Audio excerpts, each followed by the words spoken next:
if he's like, did we let Saddam Hussein have wardrobe changes after we apprehended them? No.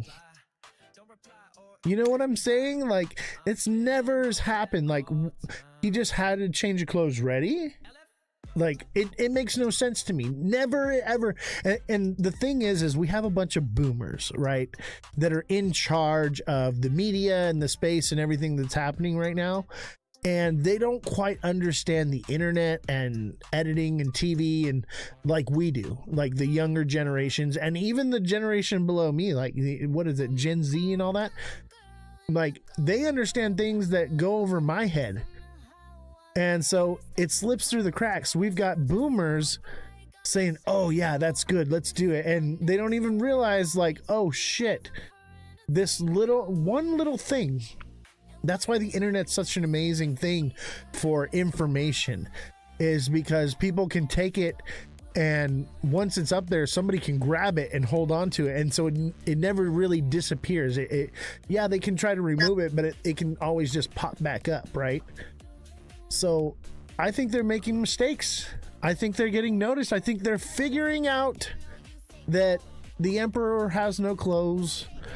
Hey Oz, any idea of who's tokenizing the oil yet? Because you'd think that'd be the first one, but it seems they're dragging that out a little bit. I mean, why would you want a tokenized oil when you can buy oil on the stock exchange? Isn't it the same thing? Like, what is the difference?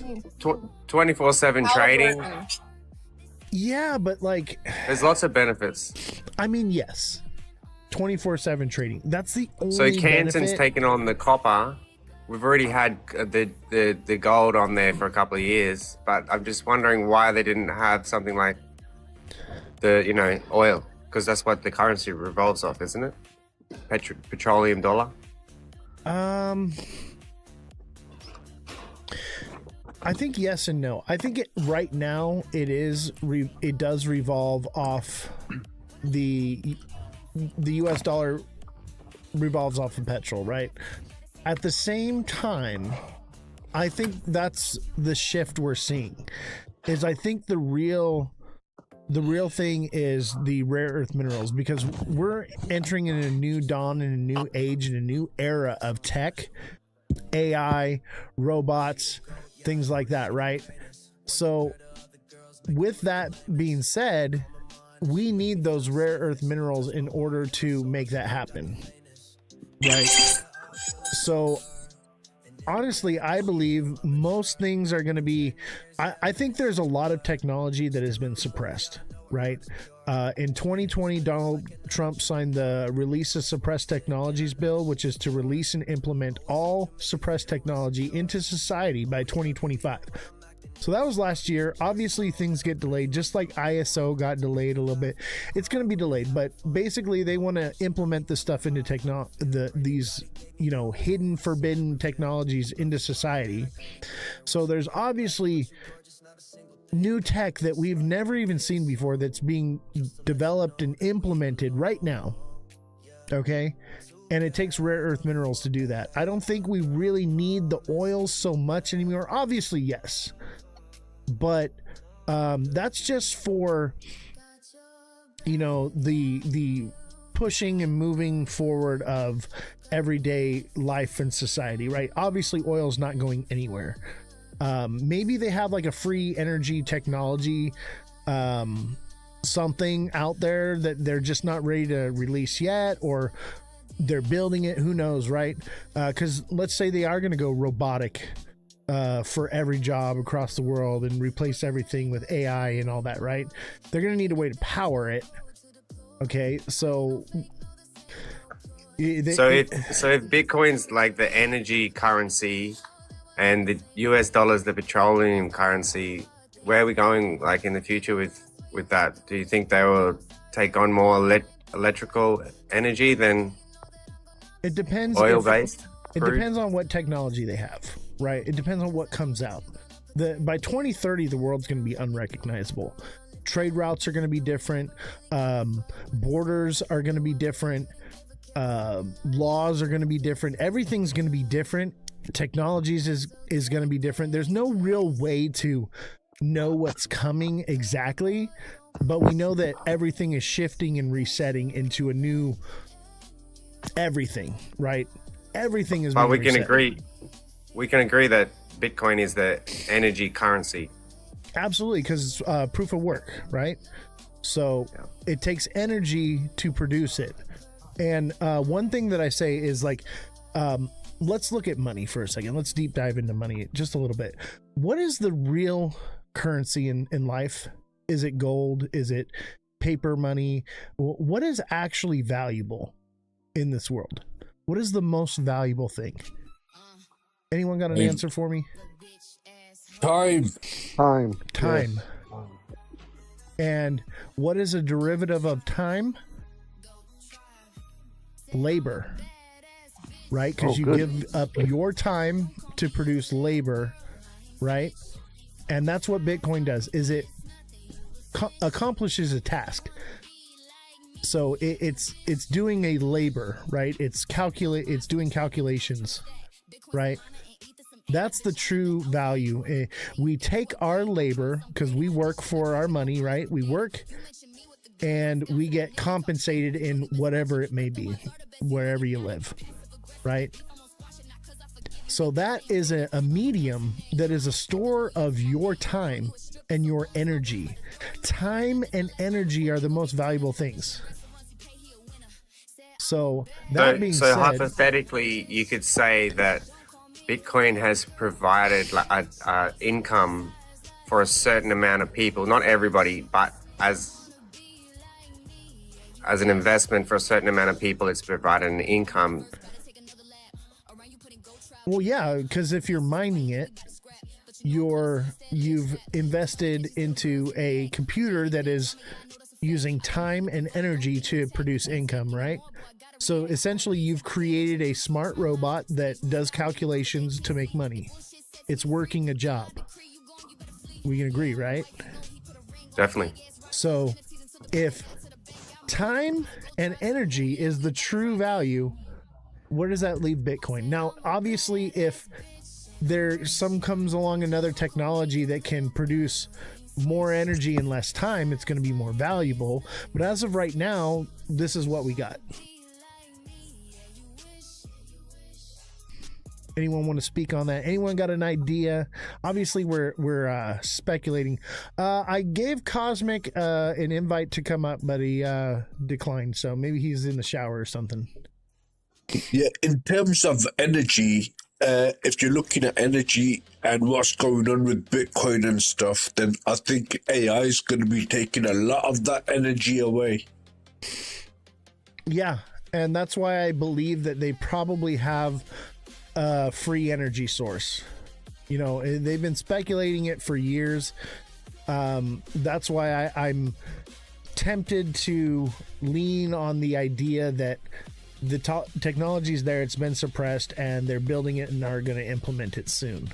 Well, they leaned on the excess energy of nuclear plants. That's where they're building these big data centers. If you take a look around locations around America, where the data centers are, they're taking the resources of excess energy off the nuclear centers already. So there's that.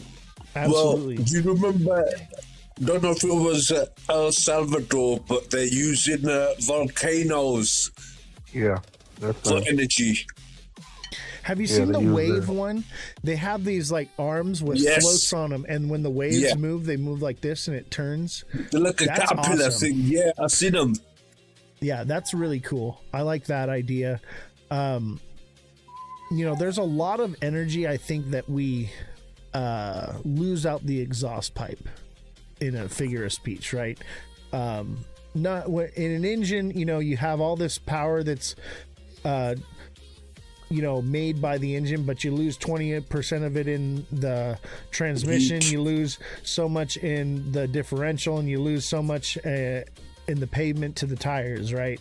So we have a lot of untapped potential energy that we're just not utilizing yet. We just either don't have the technology, or we I believe it's not that we don't have the technology, that it's more lucrative for them to be inefficient than to be efficient, but I think that that's going to change. Like, for instance, like your home, okay? The power that comes in to your home is at a certain frequency, right? But all your appliances run off of like 60 hertz. So the frequencies don't line up. So they're inefficient and actually use more energy than they should. If they built the motors, or they had a converter that converted the energy coming in from your home to align with the frequency of whatever it is you're using, then things would be more efficient and it would use a lot less power. So like I think more or less it's out of malice and greed that we are suppressed in our move forward with energy.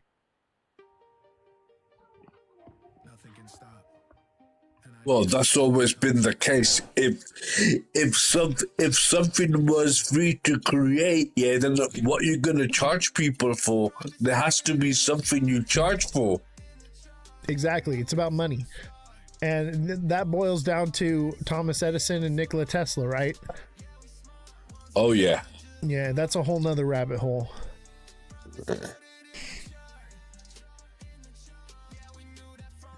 Don't forget to smash that like button, guys. Subscribe to the channel, share the show with your friends. Follow me on all platforms at Ozthecryptogoat. We're jumping down some rabbit holes, obviously, and we're looking at the charts as well. Honestly, I think all of this goes together.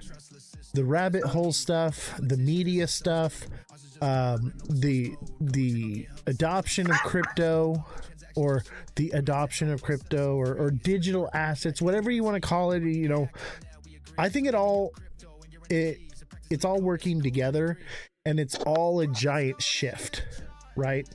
I believe everything is shifting, and that's why I believe that the energy problem that we have is soon to go away, because they can't allow us to move forward into this AI robotic technical age with that problem existing. Well, the way it's looking at the moment, you got certain states in the United States making AI data centers, which are going to have their own. I don't know whether it's a nuclear plant or a solar field or what, yeah, but they're having their own thing and they're keeping it completely off grid and off the internet because of the AI. Right. Now they're going to be producing a lot more energy than what they're using, but they're not allowed to sell it to the public. Interesting. You know what's crazy about the AI thing is there's some places that are like testing AI and stuff, and they have it hooked up, right?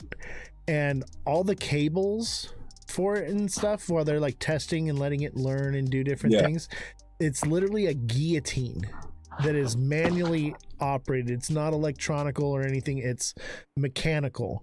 And so at any point, if like this thing goes awry or whatever, they pull this guillotine and it cuts all the wires to it, all the power, everything.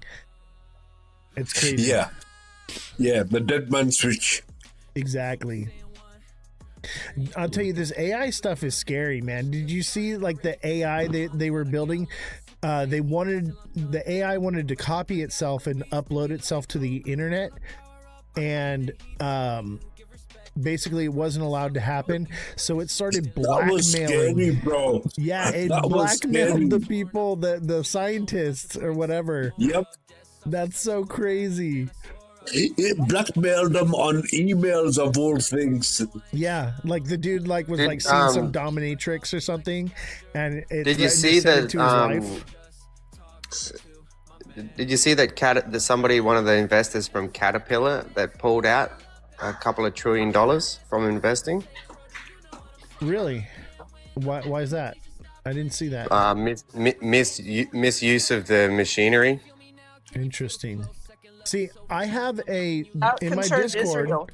Join my Discord, buddy. Anytime you have news or something like that, any article, drop it in the news section so we can like deep dive into it and cover it. And like, I'll respond to like, or Revolution will, and say, this is what we found. And like, we deep dive into anything you post into like the news or the rabbit hole stuff, crypto, new projects. So definitely get in the Discord. I would drop it in your Discord, but you banned me, bro. You slapped me with a banana. He does it to all of us weekly, so feel special, okay? I know, right? Like, what did I do, bro? I thought we were friends. That's how you know he likes you. Yeah, he rugged me on Waddy's live the other day. And then I realized that's just what he does. I'm just giving you a hard time, buddy. Don't worry, I won't rug you here, bro. Because I'm happy to have you up here with us. I don't do the rugs. On the topic of AI, a certain state. Oh yeah, all good, bro. I'm sorry, my bad. I'm just like cooking as well. Just Hey, no worries, try and be in man. a little bit. No But worries, yeah, I'm man. here. Everything's sweet. You're good, man. What were you saying, Starks? I was saying on the topic of AI, there's a certain country at the moment that's starting wars all over the place in the Middle East. They made an AI to counter what's going on in the media, and their own AI turned against them. And they had to shut it down. I found it hilarious. Interesting. See, that's the kind of stuff I want to see. I want to see that in the Discord. If you guys see articles like that, please drop them in the news section or rabbit hole, whatever it is. I try to keep things really filtered in there. So like put things in the right sections, but I go through everything. If you post something to the Discord, I'm going to read it. I'm going to look into it. So please drop it in there, man. I'd appreciate that. We need to write some letters to stands with crypto and to our legislature and our government concerning AI related and crypto things that maybe we want changed, amended, or, you know, a focus group for. Absolutely. And you can do that on your own. It's this easy. Go to Google and type in, how do I contact my state rep? Boom. And look at, find your rep right here. And you just put in your address, city, and zip, and it'll give you their email, phone number, everything. You can literally call them. So, and what I would do is the best time to do this is during primaries. We're about to go into primaries right now. Right now is the best time to be ringing the bell, guys. Like, you can write them a letter about anything that you're concerned about. And it's their job to represent you. And I tell you, 99.9% of people don't even utilize this. It's usually like a group or a firm or whatever. If you're an individual that does this, they go like this. What? You know? And yeah, the problem is these politicians, they don't understand anything of AI. So you can go tell them, right? But you might as well go tell a blind man to be a traffic warden. And that's why controlling traffic lights. You know what I mean? We need to hire the right people for the job around here. You know what I mean? Stop with the hiring people because of their race or whether they're a woman or a man or whatever. Let's hire the right people. Like, can we go back to a meritocracy where people were judged based on their merits and not who they are? Who cares if they, you know, what their past is or what they did? If they're the right person for the job, honestly, we're all human. We all make mistakes. We all do different things. Let's get the right people that know what they're talking about in, and quit having a what do you call it, a popularity contest. Like, we're having a great reset. We can all agree on that. Can we reset the politicians? For the love of God. Well, this is the thing, and if politicians were doing their jobs, then the top 1% wouldn't have a say. Yeah, that's true. I hear somebody tapping. Thank you for tapping away. Sorry. No, I you're forgot. good. You're good. Thank you. Thank you. I appreciate it. Don't forget to hit the like button, guys. Tap away. Share the show out. Share it with your friends. Let everybody know. I know there's a few big shows going down right now, so it is what it is. They'll come around here ending soon, and we should pick up viewership. But share the show out. Send a like. Send a gift if you can. If you can't, no big deal. All you got to do is hit the like button. Unfortunately, TikTok cares about money, right? So the gifts are what was that? The gifts seem to be what really pushes the algorithm. Honestly, I could care less about the gifts, but it is what it is. So, but if you can't give, obviously just hit the like button. And as always, anything that you give goes to the staff here.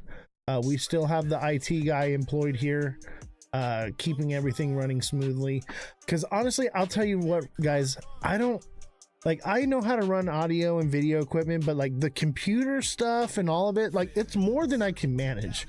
I can't put the show together, go live all the time, and edit the videos and make the content and do everything. Like, I need help. So that's why we have a quality show here, is because of viewers like you. We're PBS, essentially. So thank you, guys. I appreciate all of you that continue to support. And thank you to everyone in the panel here. Make sure you guys all follow everybody in the boxes down here, okay? Give them all a follow. These are all great people right here. And I feel blessed to have them on my show. And you should feel blessed to hear their opinions and their thoughts. That's the beautiful thing about TikTok, is we can actually come up here and have a conversation. It's not just me recording something and saying, everybody go buy XRP, it's going to 10K, and then that's it. That's the only information you get. You get that push and that pull here. And that's why I like TikTok, and I want TikTok to work. Things are changing with TikTok. I'm hoping that this new algorithm is better. Honestly, I don't know what it's going to be, but I'm going to give it another shot. We'll give it a shot. But please follow everybody in the panel here. They're great people, and I would consider them all my friends. So thank you all for coming up. We got about maybe like another 30 minutes for our guest. Thanks for having me. I Absolutely. don't want to take over the show, so I'll drop down, but appreciate you. Hey, take it over, bro. Here, I'm gonna put you on the. No, I'm putting you on the main screen. Next time we'll have a chat. No, you're on the main screen now, bro. You can't go anywhere. You're stuck here. Oh, he rugged us. He rugged us. That's Chillwell's specialty. Wait, we got another Bell Star? I'm tapping on my other account. Oh, you gonna have both of you guys up here? Oh no, I didn't mean to. All right, let's disconnect it. All right. Thank you guys, all you guys, for showing up and hitting the like button and everything. Mother Dragons, how are you? Good to have you here. So Starks, tell me, what do you think, bro? Do you think the future is bleak or bright? You want my honest truth or just what I tell people on TikTok? I want the honest truth, brother. That's what this whole show's about.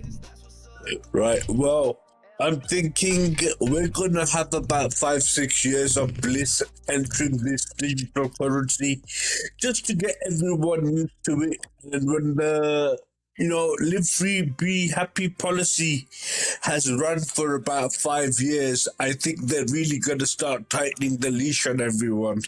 That's what I honestly think.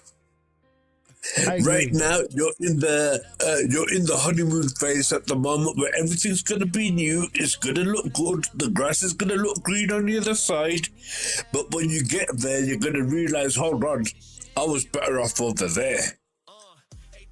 I agree. I think what they're going to do is like everything is like a hardship right now. It's been that way for a long time. It's the fourth turning. I don't know if you know about the fourth turning, anyone in here, but it's basically a cycle that the world goes through. And the fourth turning is a time of great despair, right? And the fourth turning is over in 2028, 2029, I believe. So we're getting close to the end of the time of despair. However, we need that despair in order for people to cling to a new idea, right? And so we get this new idea that we're going to reset everything. We're going to change everything. Everything's going to be great. It's going to be very blissful, like you said. And it's going to be the problem.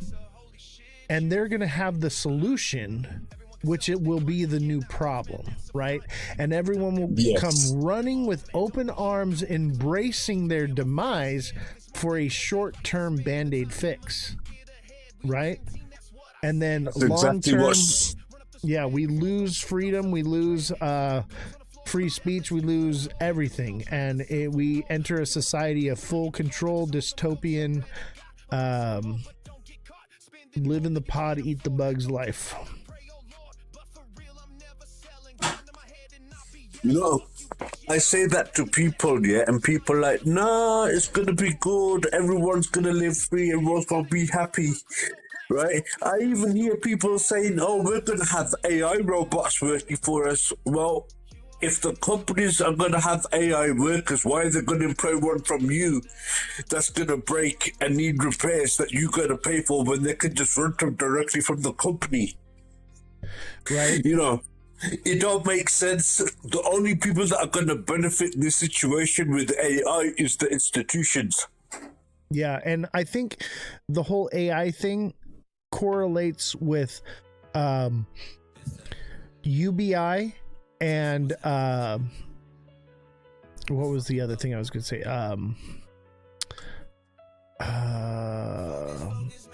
Shit, I forget.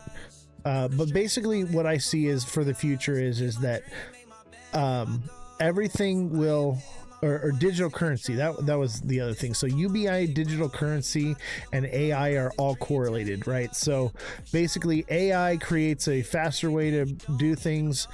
Crypto gives us a new way to fund and finance things, and UBI is a new way for us to receive payment because AI is basically taking over the jobs. Robots do everything for us, right? And so there are no jobs left. Obviously there'll be some, but there's more people than there will be jobs, right? So I think the start of it is the AI takes over, the robots take over all the jobs, and everyone's like, hey, I don't have to work anymore. And then the next thing they come in is with UBI and a universal based income, and so everybody gets an income. It's I'm not quite sure where the money's going to come from. My guess is from corporations will basically finally pay a tax or whatever, and they fund it out. Just kind of like what we're seeing with tariffs. That's never happening, bro. The only thing that's going to happen is the printing machines are going to come on permanently. Well, that's what I'm saying is that's the cascading effect. So the next step is with that correlation is the digital currency. So then we're pushed out of the paper monetary system. We move into a digital asset system, and then we're under full regulation and full control over how we spend our money. There's no way to get around it, no way to get around taxes or whatever, and if it's UBI, obviously there's not going to be any taxes. I'm just saying, like, me personally, I think UBI is coming because if everybody gets laid off, and we're already seeing the beginning aspects of UBI right now in the US with the tariffs. They're talking about a tariff dividend everyone's going to get. They gave out stimulus checks to people. That's basically what UBI is. It's just going to be the printing of money and currency, giving it back. That's what it is now. I think it will change. Obviously, I can't begin to know and explain all of this, but I see the overall direction in which we're headed.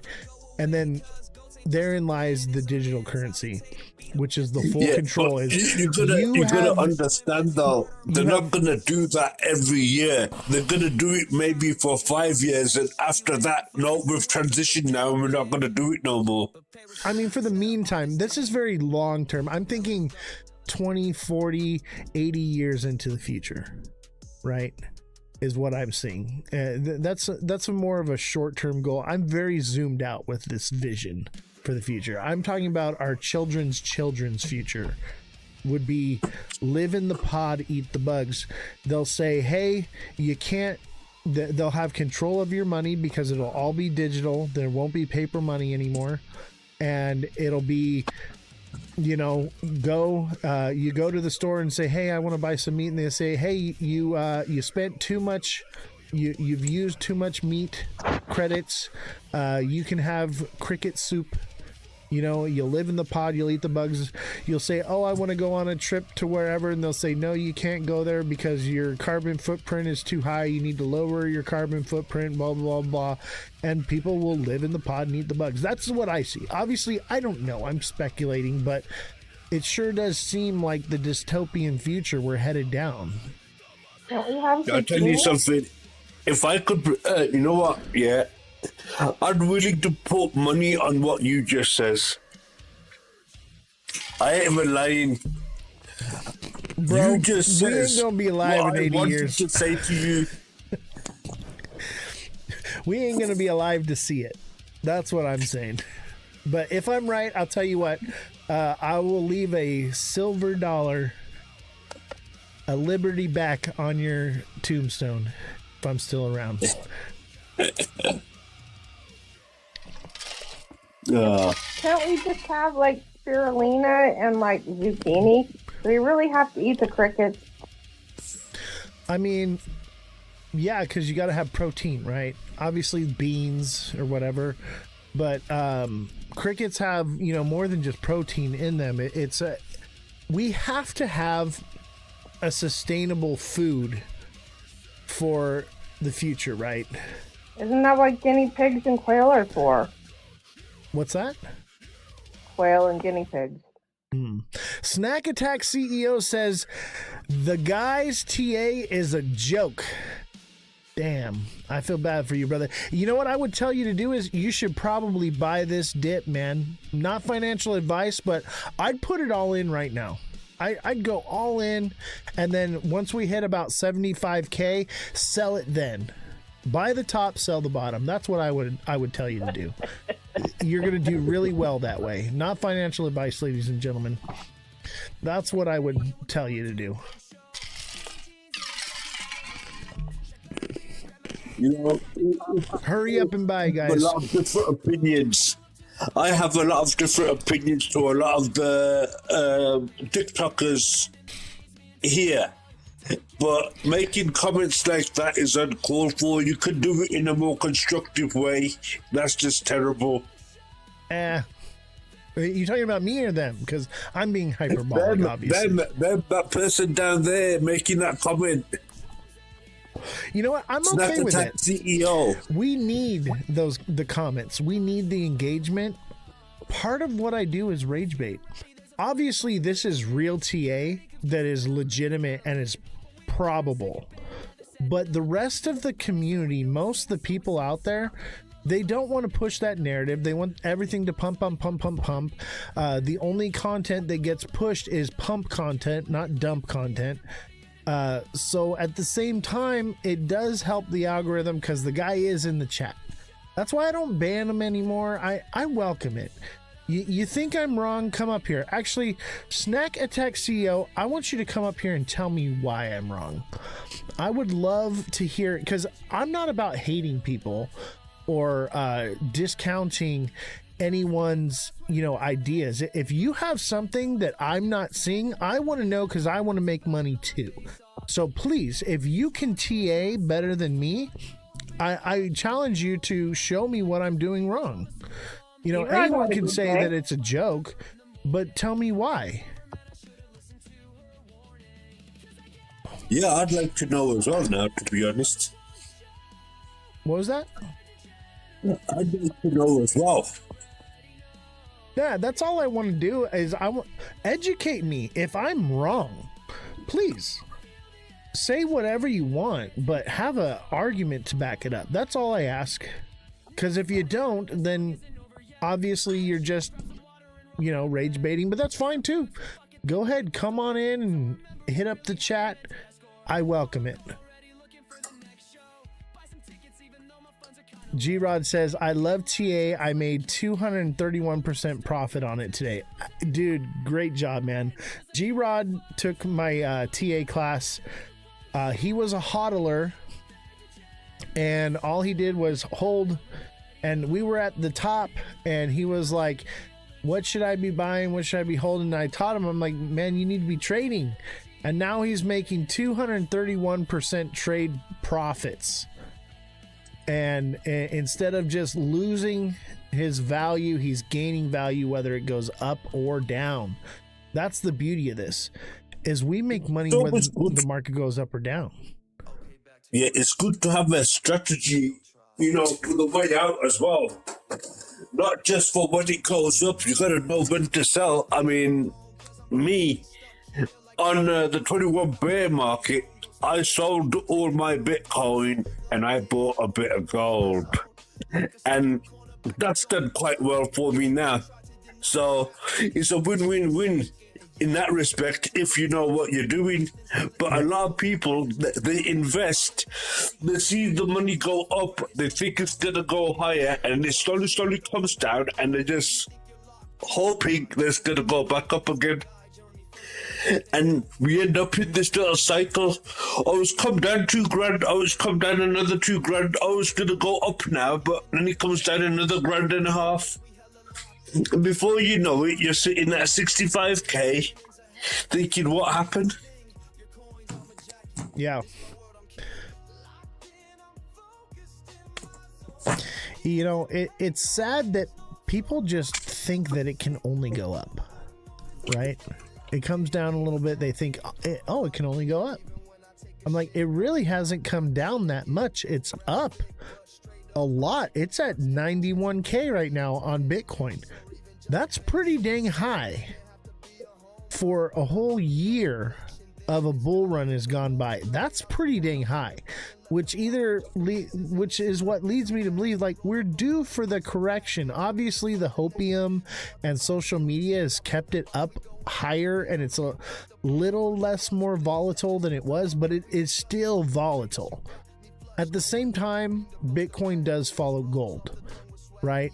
So if Bitcoin does crash down to 75K and doesn't recover back up to a new all-time high from there, that's a pretty good indication that gold is going to collapse next. Because it is a bubble. You got to remember, all these things that you're seeing that are up right now, it's at those prices because of leverage trading. It's over leveraged. So beware. I don't mean to be the boogeyman and scare you guys, but these things are bubbles. G-Rod says, shit, I make more money when it goes down. Exactly. Why do you think I'm watching for the dumps more than the pumps? And it's easier to tell when it's going to go down than when it's going to go up. So a lot of times what I'll do is I'll just look, and G-Rod does this too. We do this in the Discord. We look for something that's up 90, 100% and put in a short. And it usually comes down, and it comes down a little bit lower. That's how you're making that 231%. You've been like 80% shorts. Nice. Yeah, shorts seem to be the way to go right now. One thing I can tell you about the markets is a bull kick comes all of a sudden, all at once. It's very hard and strong, and it's shoots straight up, right? But when you see that, that should be your, hey, the market's out of balance. and it's going to come back down, and that's when you short it. And you can catch both. You can buy the dips, sell the tops, and short the tops. You know, you can play it both ways. It's very simple. Starks, do you trade, or do you just like buy and hold, or do you short? What do you do? I'll be honest with you, up until about 12 months ago, I was a holder. I was holding Bitcoin from like 16K, so I've done pretty well in that respect. Absolutely, But one thing I noticed about 12 months ago, my banks weren't going up no more, and for about 6 months, they were just going sideways, and Bitcoin was going up, and the altcoins were staying down, and I weren't seeing no real gains. And about 6 months ago, I made a decision, I'm going to start trading, so I started trading. I don't trade every day, but I trade every couple of days on like sure things, you know, when they hit the channel lines and stuff. Yeah, but that's what I'm doing. I don't think you're gonna make much money holding anything other than Bitcoin in this current market. right. We need, if you're gonna buy and hold, you need to wait for a smart money zone to buy, right? And that's gonna be 74K or lower. Exactly. Yeah, it's too high to buy. For me now, I mean, I exited 1, 2, 3, and I exited most of it at 110. Right, for me to buy at this price is going to be pure stupidity, because if we come down to 40, I'm still going to lose half. Yeah. And Hey, Mohammed, you got to tell these people you got in early too, though. Yeah, absolutely. I got in the bottom of the bear market. Yeah. yeah, 16K was that sweet zone, and I wish I'd bought more then. But I didn't really believe in Bitcoin. I was still sold on the idea of the beta test coin back then. You know, I bought in at 17. yeah. Okay. Nice. Welcome to the 2-digit club, sister. I mean, I told my parents about Bitcoin years and years ago, and they didn't even buy it till it hit 50. And they ended up holding it until it went up, and like they were about to sell it at a loss. And I said, no, just hold on to it. Wait a couple years. It's going to go up. I said, it's going to see 90K for sure. I was like, it'll probably go a little bit higher, but I would start taking profits at about 90K. And here we are. That's the level we're at right now. So let's say they held through and now we're entering the bear market and they get out at 90K now. They're in decent profits from 50, you know, but, you're not going to see much more, honestly. I just don't. There's not enough newbies and normies coming into it, right? Not enough. Can I share a little story with you? Hey, Oz, I'm gonna be the devil's advocate here. Yeah, there's not newbies coming, but if we just see just 1% or 0.5% of the stock market moving into crypto, there's going to be a lot of money flowing in. There doesn't have to be newbies to come in. Yeah. The thing is, I think most of the people. Hold on. Let me just push back on that thought real quick. I think most of the people that are going to come in from the stock market are going to be small-handed investors. People aren't going to move, and it's going to be mostly retail people, and they're going to move a small portion of their 401k into it, you know, and just allocate a little bit of risk into their 401k. And that's really all we're going to see.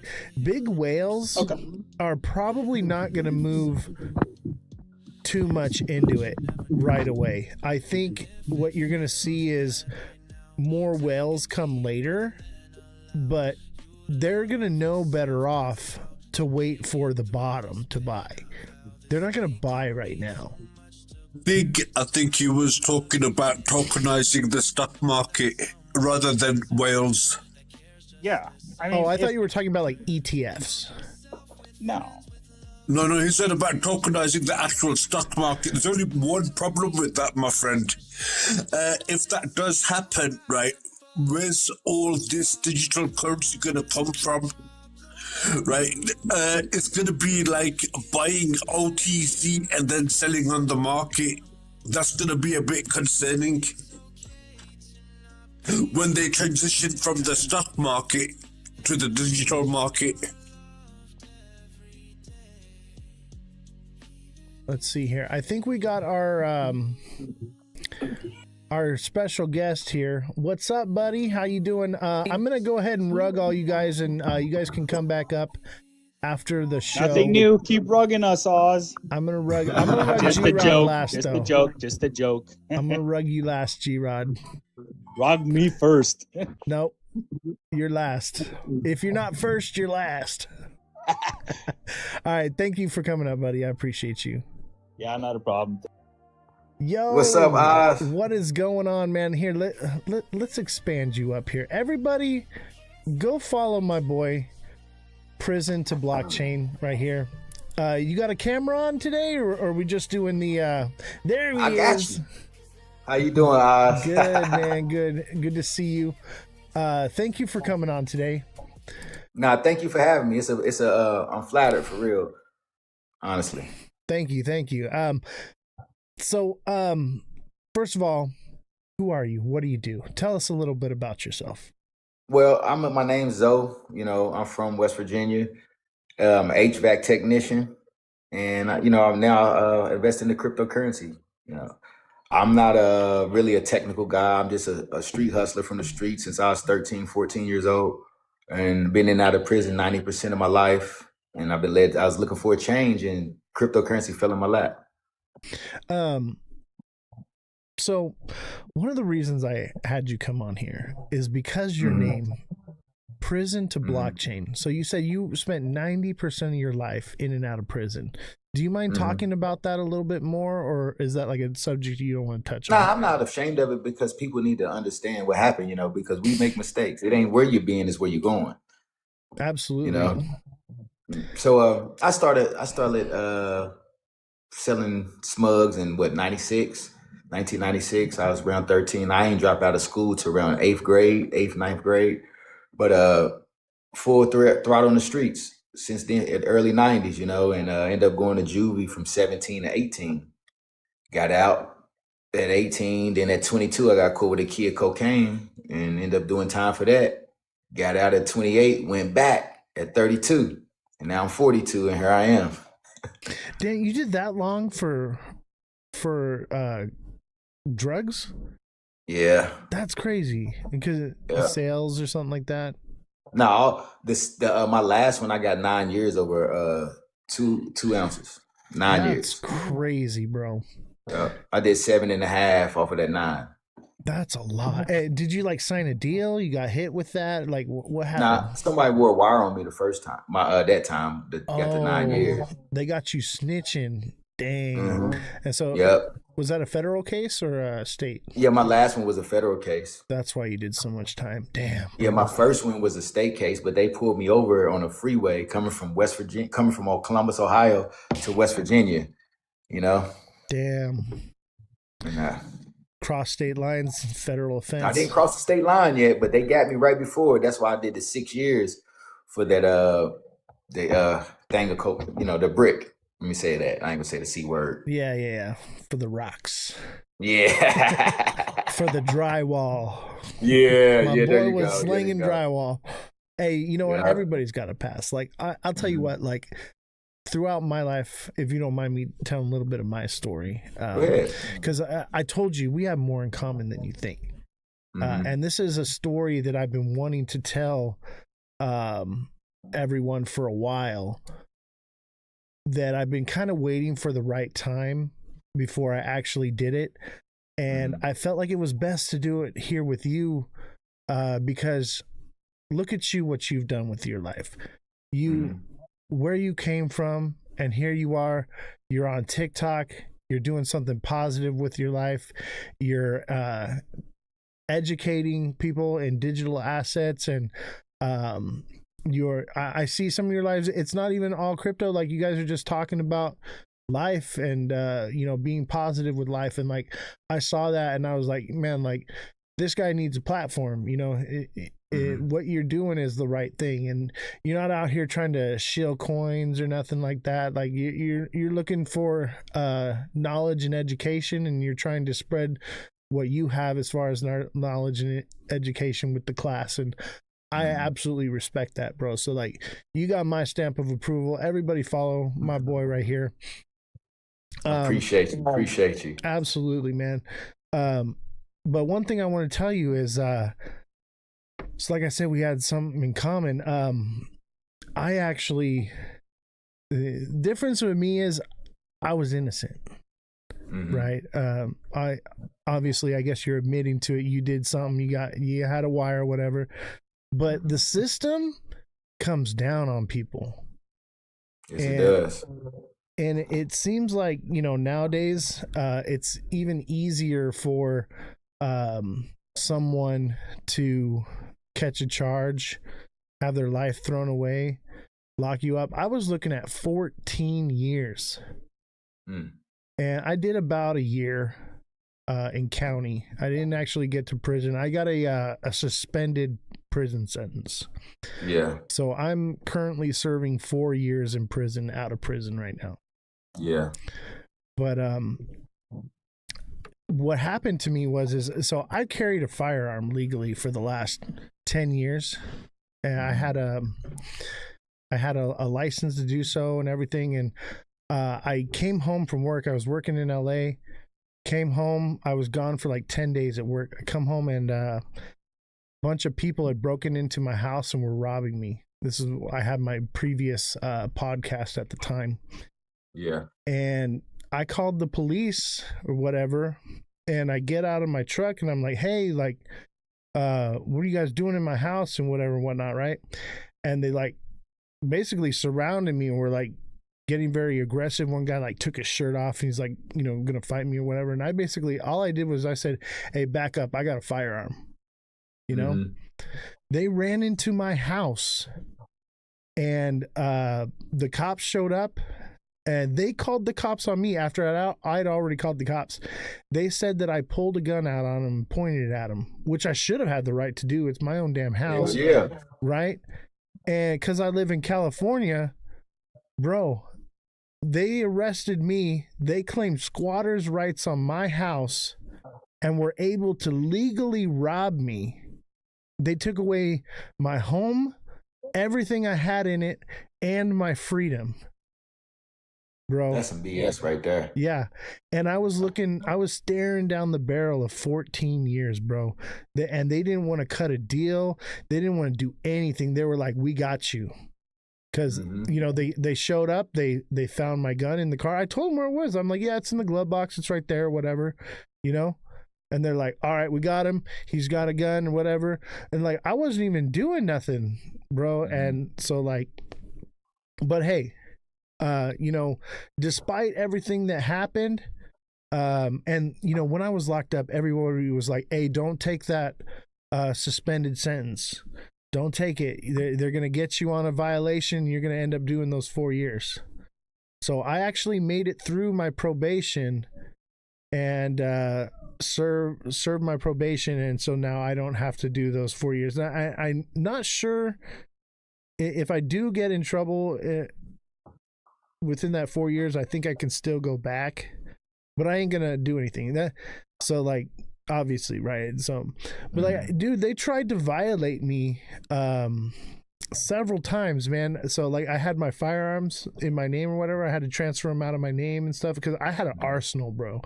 Like, I had a lot. Dude, it was a lot of money just to get them out of my name, and I'm just out of jail and everything. So like, I had to fire sell them and everything. It was a big old ordeal. I lost a lot of money. But basically they were like, oh, well, you didn't submit the paperwork to the court or whatever. They tried to put me right back in prison when I had done literally the next day I was out. I had all of them sold. It was done. Right. Went Turner's and dropped them off. Said, take it. But yeah, they tried to hit me with that. And then there was another one I'm supposed to check in with my probation officer, and I checked in a day early, right?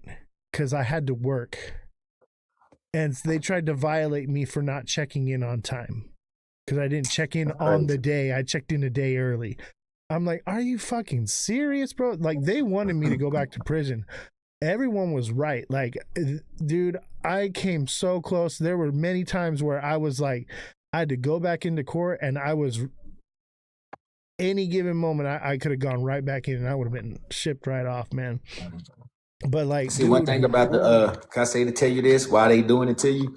One thing about the system, right? They done already locked all of us BLK men up. That's what it's all about, right? So now they need beds, they need bodies, right? So they'll do anything to get a body because the system is worked off. That's how they get paid, off of bodies. You know what I'm saying? They get paid for our bodies. It's a system to make money, right? So they need to fill that those cells up because they get paid on it, and they get paid by the beds. It's a money laundering system too. Like, most of them are owned by shell companies, owned by politicians that are making and enforcing the laws.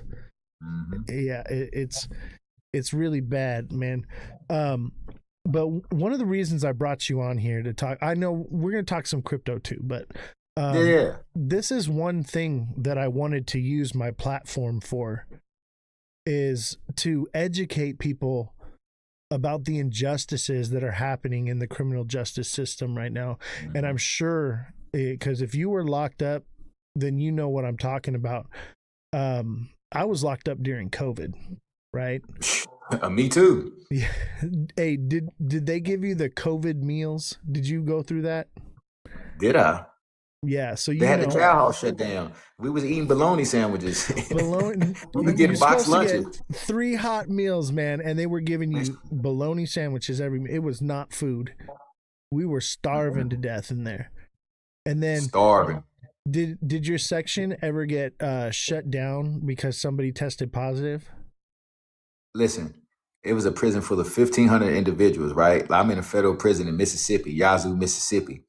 You couldn't leave the unit. Everybody locked in the whole unit. You feel what I'm saying? It ain't a like cells or nothing. It's like just an open barracks, and we all locked in there. Yeah, so you were in GP in like the big population, a dorm, right? That's where I was. Oh, what happened? We lost you. Uh-oh, we lost him. I got kicked off. I was disconnected. Sorry, man. That was an accident. I was trying to expand you, and you got disconnected.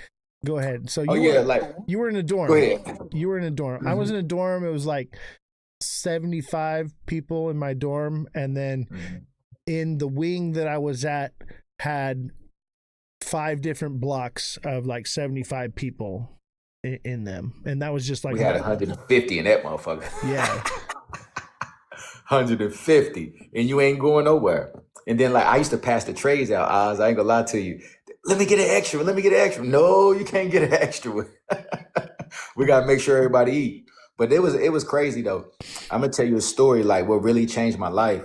I didn't do anything to get in trouble while I was in prison. Try not to, but I was getting transferred from the inside the fence to outside the fence to a prison camp.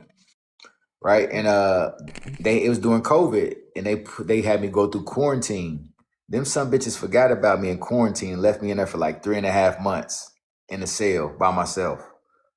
They did that to me, bro. They left me alone, and when I say a dungeon, bro, like when you imagine a medieval dungeon, that's where I was. I was underground, and it was like old school. Like this place was built like during World War II, and it was a camp that they kept the an internment camp for the Japanese or whatever during that time. And bro, it was a 1-man cell, and it was basically the length of the bed was the width of it, and it was like you could put 2 beds, but 1 bed was missing, and that was like your walkway. 14 days in there, no TV, no shower, no the water that came out was brown. And when you flushed the toilet, shit water went everywhere. I believe it. And I was believe living it. in my own refuse like that for 14 days. It was awful, bro. It was, no. and they wouldn't let me have a book or a Bible or nothing. Like, dude, it was foul. I couldn't access the kiosk. I couldn't use the phone. They locked me in there and forgot about me for 14 days, bro. Yeah, they did you wrong in there. That was inhumane right there. And I no human contact, no nothing. And the only way I could tell time, because the lights are on 24/7, only way I could tell time was when the food trays would come. And that was it. You know that coming. You know that's coming. In count time. Yeah, they wanted me to suffer. And what was crazy is because I was in solitary, but they treated me like I was a solitary, like I deserved it or something, right? But I was only in there because I tested positive for COVID, which I know I didn't. I was not sick. But they got paid more money for every person. So every person came through with COVID. It was bad. And what they're doing in these prisons, man, it is inhumane. It is so bad what they're doing to people. It's downright evil. And one of the other things that, and I'm hoping that through this platform, eventually, maybe we can bring light to this and make a change. And I'm sure this goes on in every country. It's probably worse elsewhere. But like the air is like a recycled air system that comes through, and the water is recycled water. So you're literally drinking toilet water that's been like filtered, and they would not clean the filters regularly. So like every week or two, you would get this smell in the section, right? And it smelled like rotting flesh and shit. And it would come through the air vents, and you could smell it. And I would like try to block it with like wet tissues and stuff to like keep it from coming down. But anyone that slept under a vent was sick all the time, always sick. And whenever I would smell that, I'd instantly put a mask on to like kind of filter it out. But they were like pumping this air, and whenever you would get that smell, then all the water, you would start to see toilet paper in the water. And it was like they weren't cleaning the filtration system of the water or whatever. And like the water filtration was on site too. It was bad, man. And they're poisoning us. It was awful. And then like people, you can't buy bottled water in there, so people, you got to drink the water. You know what I'm saying? You cannot buy bottled water. And it's a little different. And I know what you're talking about. When I was at the federal prison camp, I seen how they did the water filtration system. They don't take care of it. They don't take care of none of that stuff. Half of them, they're just to get a paycheck. Half of the guards, they're just to get a paycheck. They don't care about us, you know? Some of them do, some of them don't. They especially really in federal prison. Yeah. And I mean, there's a few people in there that are like caring or whatever. And I got moved to like a medical section because like I have like medical issues and stuff, right? And so luckily that was actually a good thing for me because there was a lot of old dudes with walkers and stuff. It wasn't as active as some other places, like where I first was at. It was like always popping off, man. They used to, I was in J Tank. They used to call it Jumpin' J because it was like, it was wild in there, man. Yeah. Gladiator school in there, huh? Yes, bro. And dude, and they be like people like me, man, I would get heart checked all the time. Every time I got moved somewhere, they did a heart check on me. I got put on the wall so many times by my own people just because, you know, they wanted to test me or something, man. And like, dude, it got to a point where I actually went ROP. I said, fuck all you guys. You guys are fucking with me. I ran my own program because, and this is my little segue back into economics and crypto, right? So I got a enlightenment in economics when I was in there. Because when I ran ROP, they tried to basically exile me, right? And I couldn't transact with anybody or do nothing or whatever. But luckily I had money in there, right? I had some money on my books. I got arrested with some cash in my pocket. So I taught everybody in the section a lesson in economics, right? I gained control of all the assets in there, which put a little bit of a target on my back at first. But once I started to like build up, you know, whatever I was doing, I became too valuable because like I could make anything. Like, dude, we had miniature golf. I had miniature golf. We had ping pong. I made a chess set. I'll probably bring it on. I'll show you what I made. Yeah. Like some of the stuff that I made. I was able to sneak some of it out. But I made a whole chess set out of like this Play-Doh that I made out of food. You know? And like I could make anything in there. I was making tattoo guns. I was, you know, you name it, I could make. I could make a fucking handcuff key that I made. I made a couple of them that were made out of like a carbon fiber type of material that I created in there. I used Lucky you didn't get caught with that. right. Well, I would sell them, bro. So like it got to a point where I was so valuable. I had every resource at my fingertips, right?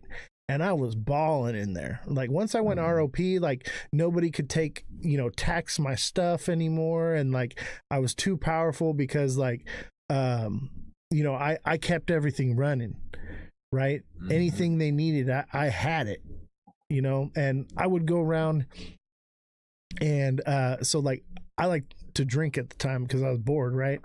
Yeah. So one time I got blacked out drunk. And mind you, it was on Black Friday. I got blacked out drunk. And I started some shit and I kicked somebody down the stairs and got into a big old tussle thing, right? And basically, this is when I decided to go ROP. They said, you can't drink alcohol anymore. You're cut off or whatever, right? And I was like, oh, okay. I'm going to teach y'all a lesson in economics. I gained control of every sugar and fruit product in that entire section. That's the money. And I hiked the prices up on everything because you couldn't produce nothing without me. I was like, all right, you're going to drink alcohol, you're going to pay for it. Right? And so then they couldn't do nothing about it because they needed me so much because I was producing everything else. I mean, I was making, you name it, I made it, dude. Like, it's crazy, like the shit I was making. Because I believe it. I'm an engineer, right? So like, it's my job to solve problems. Yeah. You know, so like dude, it was crazy. I made ping pong balls. We had fucking beer pong we were playing. Y'all was having fun. Oh, dude, I made a Monopoly board. And I made like the little dog and the houses and the thimble and the wheelbarrow and everything. Like, and we had and we called it Your Mom Monopoly. And I actually called somebody on the phone and had them list out the board and map it out to me over the phone so that I could like make a full life-size board of Monopoly. And the fucking the Deps come walking through and they're like, y'all played Monopoly? Like they didn't give y'all games? They didn't give y'all games to play board games? No, this was Dominoes? county. This was county. It's worse.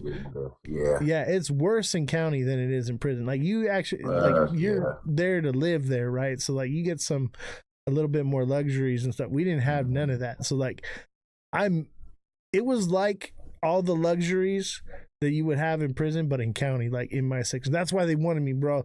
Like I was working on Connect 4 and I made ice chests, bro, out of the foam trays and shit.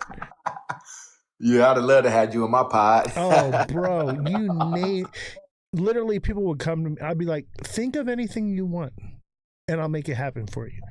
I'll make it happen, Captain. And that was me, bro. It was, I'll tell you what, I had a lot of fun. There was a lot of times where it was cool, like chilling and playing poker with the boys and stuff. There were fun times, but man, it was the most scariest, most unpredictable environment. You're always looking over your shoulder, especially like playing poker too. Like shit can pop off with that, you know. Every time you step in the shower, somebody might come at you or whatever. Like, and there were many a times I fought for my life, bro. And it was at the same time, like, I never learned how to talk to people. You know, I my brain operates differently, right? And even on this app, man, I've struggled to deal and talk with people. But I learned a lot of how to people in there. So it was the worst time of my life, but I wouldn't trade it for anything because it taught me how to be strong. You know, no matter what, nothing will ever bring me down. And that's how I am in my life too right now, you know, after everything I've been through, because we go through things for a reason. That God wanted you to go through that to put you where you at right now, to test you, you know, because everything is a test. I wouldn't be here right now if I didn't go through the things that I went through, you know. So it's all about like measures of the heart, and I had to learn what I had to learn through this, you know, through these situations. And like you said, like my whole life been having to watch over my shoulders in the streets, my whole life, you know. So yeah, I don't regret none of everything. None of it. I'm glad I went through it because I wouldn't be right here talking to you right now. Absolutely. You know, I wouldn't be into digital assets the way I am. You know, I don't think I would be where I'm at with the prison of blockchain community if I didn't go through what I went through. So I'm grateful for those trials and tribulations, you know. And you know, I probably wouldn't have gotten so close with God if it hadn't been for being in there. Like, and people like try to educate me on the Bible. I'm like, have you ever sat down and read every word? Like, I had a lot of time on my hands. I read every word of it. I don't know if you're a believer or not. You are. So Yeah, I believe in God. I don't follow a religion. I just follow God, you know. Same here. And that's one of the things, like, I teach people. A lot of people are very dogmatic. They're like, oh, you're in the stock market, you're gambling, God says you can't gamble. I'm like, show me where it says that. Show me one place where it says it. They don't know what they're talking about, you know. But I can tell you some scripture now. Same here. And I think you know, religion's a little less dogmatic than what we're told. We actually talked about this last night on the show, is that a lot of what's in the Bible has been removed, changed, manipulated. Yep. And so it can't be dogmatic anymore, right?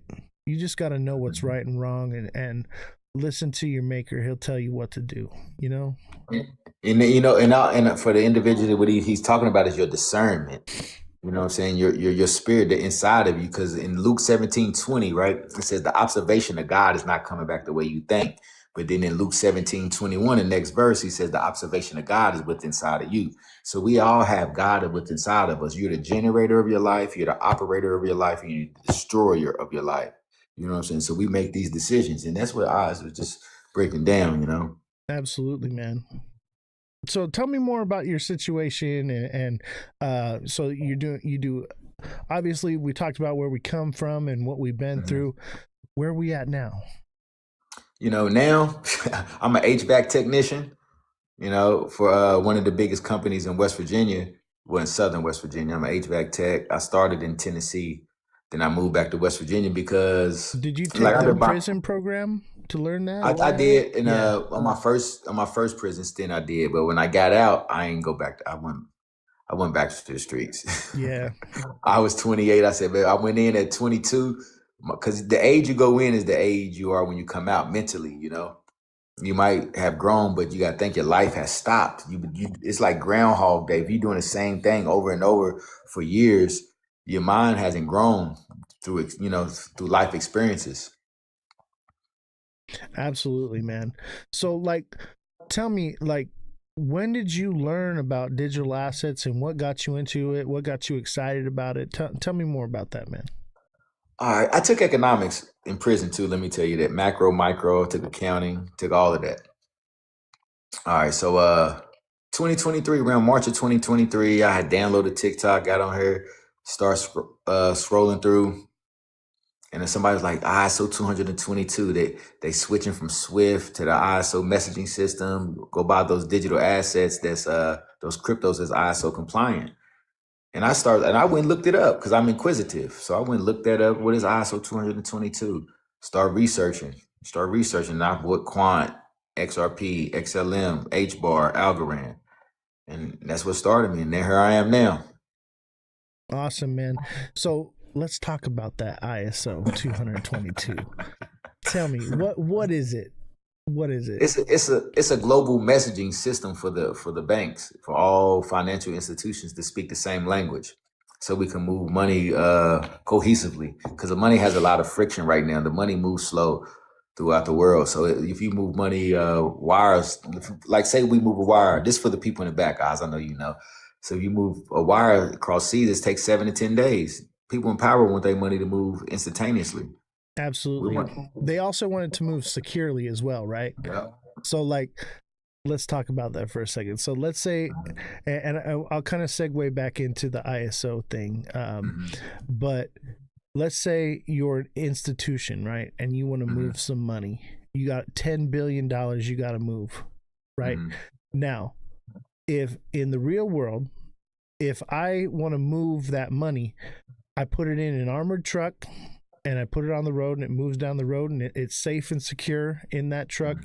It might take it a while to get there because of traffic and whatever and whatnot, but it gets there and it gets there safe, right?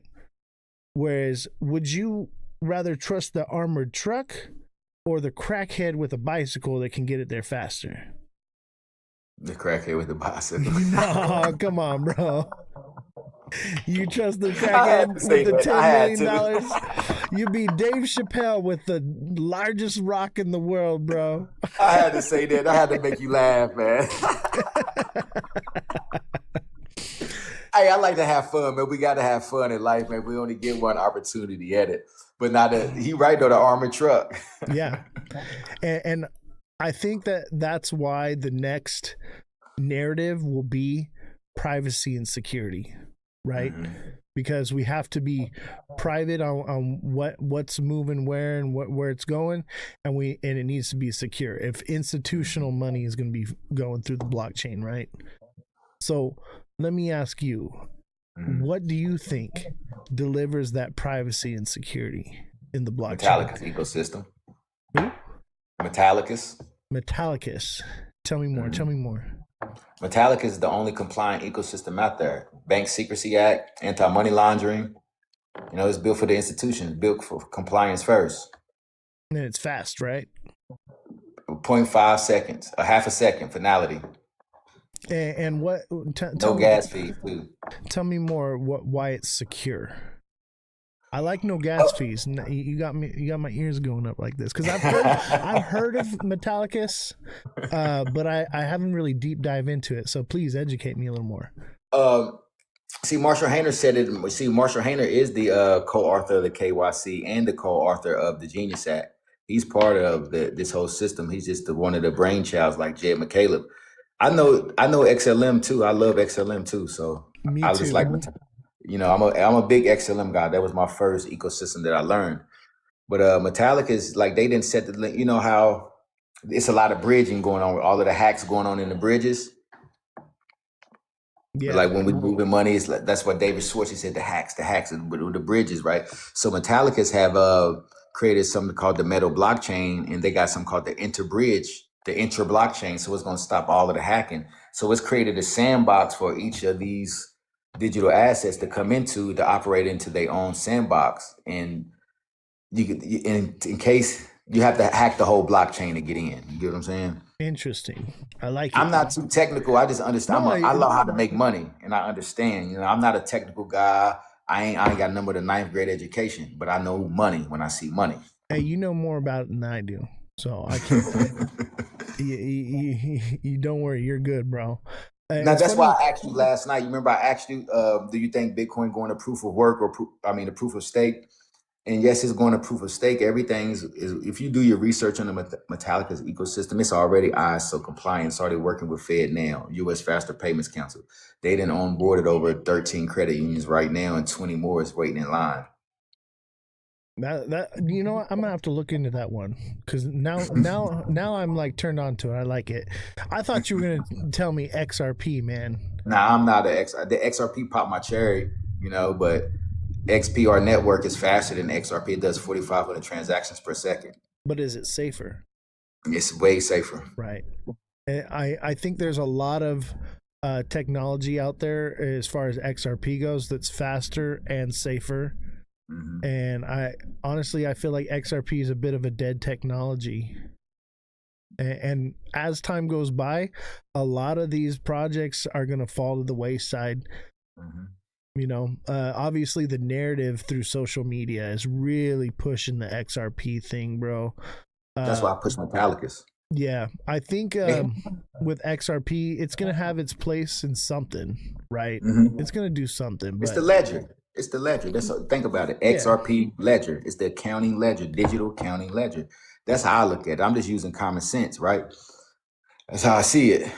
yeah, but who's even using the ledger? It's like the lowest used, ledger that's out there. So I don't know. I think a lot of the XRP stuff is moon cheese, but you had mentioned XLM. XLM was my first one that I really got into, that and XRP long time ago.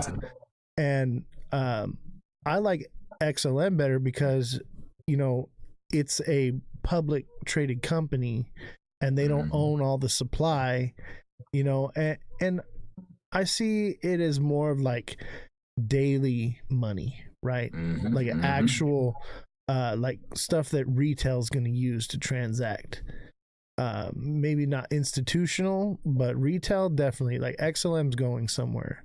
And yes, it is. I think a lot of people, they see XLM and XRP as kind of like the same thing, but they're not. Like different companies are owning and operating them. They're very similar, but they're not the same. Can I speak on that right fast? Yeah, I was please. on the live the other night, and the guy was like, XRP and XLM the same. I said, does XRP have smart contracts? He said, no. I said, XLM has smart contracts. They have sorbet built inside of their ecosystem so that they don't have to go up, institutions don't have to go off chain to do transactions, so they do everything in-house. You know what I'm saying? Well, XRP is technically supposed to be having smart contracts come to the ledger.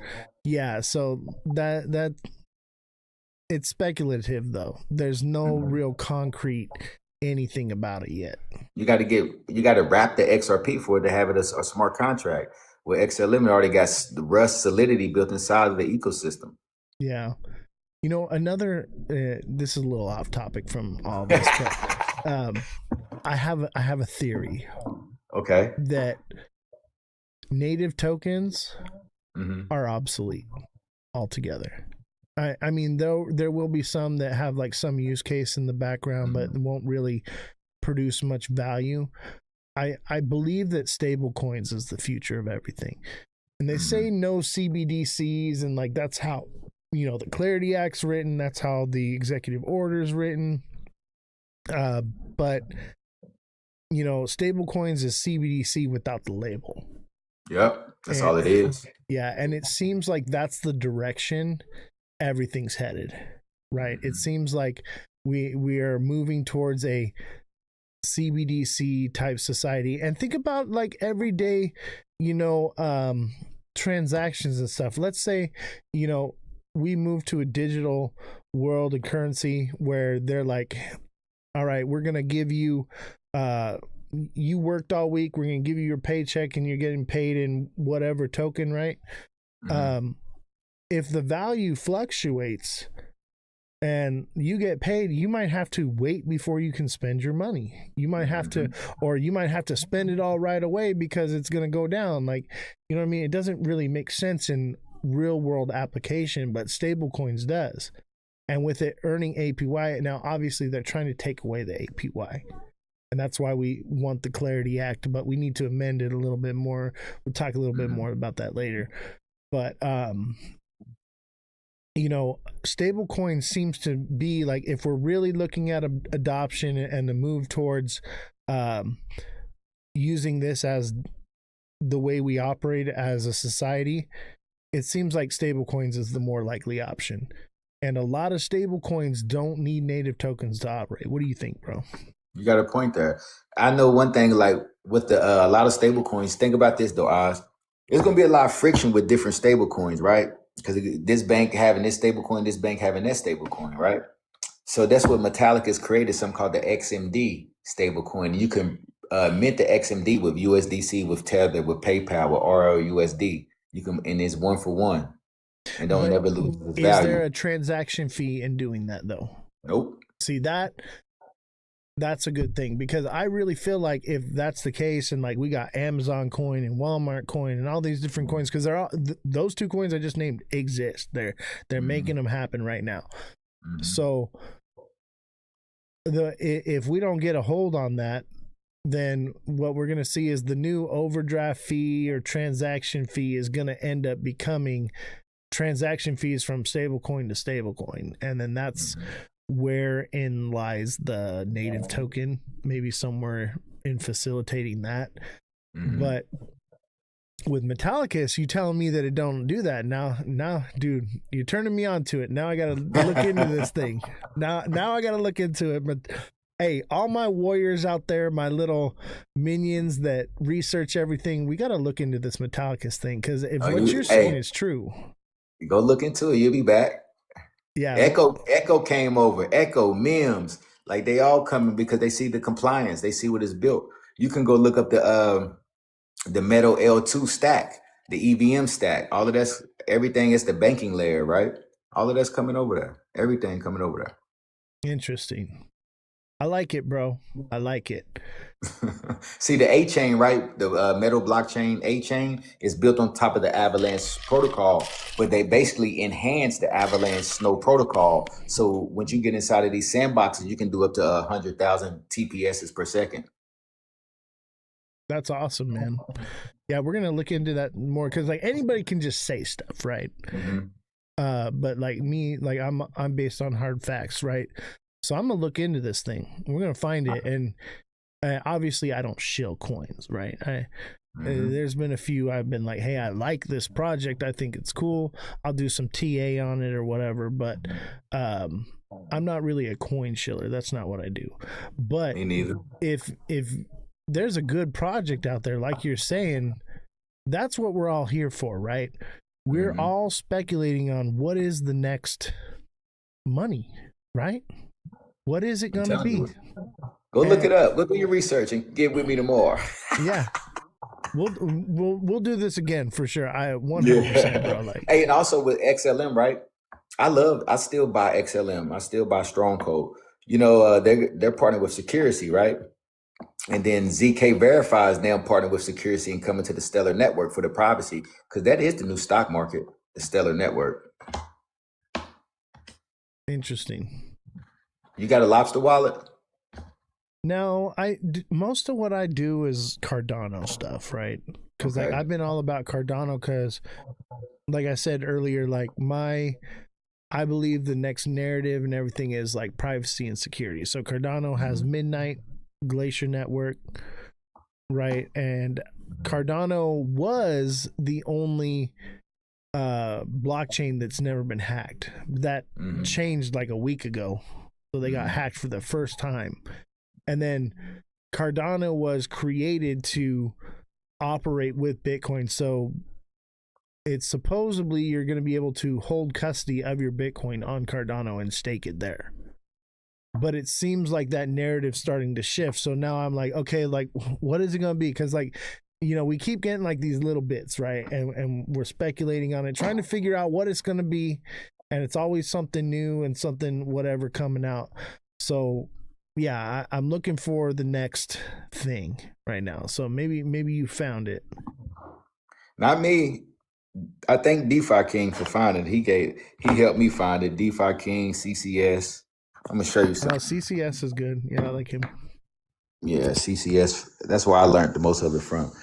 See, this is the loan markets right here on the Metallica's ecosystem. You can come over here and earn against your digital assets. And it's a compliance. It's all compliant through the BS Bank Secrecy Act, FedNow, and U.S. Faster Payments Council. You're getting 16% on your USDC. You can bring your Bitcoin over here and lend and borrow against it. This is the lending and loan market. Like you can bring your Stellar That's the metal dollar right there. The one I was just telling you about, the XMD. And that's Metallicus right there. Yeah, this is their DEX right here. They lending protocol system. This is H bar. You can bring your H bar and lend it. Really? Ether. Yeah. Then metal Dow. That's the that right there is the L2 layer, the banking layer right there. That's the governance token of the ecosystem. You got Dogecoin. You got Cardano. Governance token. That's another name for meme coin. It's another name for bean coin. Yeah, governance token is basically, this is a meme coin, but if you hold it, you have voting rights. Yeah. That's what it is. Exactly. Shiba Inu was the first governance token, and dude, I round tripped that bag like a noob, bro. I made a lot of money that I lost. That was a sad bag to see. You can farm and lend. They got their own DEX. The WebOff wallet is the most secure wallet. So you can farm. Let me go over You here. can farm on it too, huh? Yeah. Can you lend your crypto there for other people to leverage? Yeah, that's what I was just showing you over here. Yeah, okay. Right here, the loan market. Interesting. Yeah, right there. Then you can lend it and borrow against it. Yeah. Oh, you can borrow also. Nice. Yep. You see, lend and borrow against it. That's a nice little gem there, bro. I have to admit, that's a nice little gem. Coinbase does it, but Coinbase is not Bank Secrecy Act compliant and working with FedNow. It will be though. I'm not worried. Yeah. Like, I hate Coinbase, man. Me Coinbase too. is trash. Every time I try to trade on it, bro, I get signed out. Like right when something's happening, or like try to cash out when it goes out. The network's down. I can't use it. Charts never work right. I hate it, bro. It's so slow. I just can't. And the fees. As soon as you go to FedNow, you see Metallicus. They don't even make sense to me.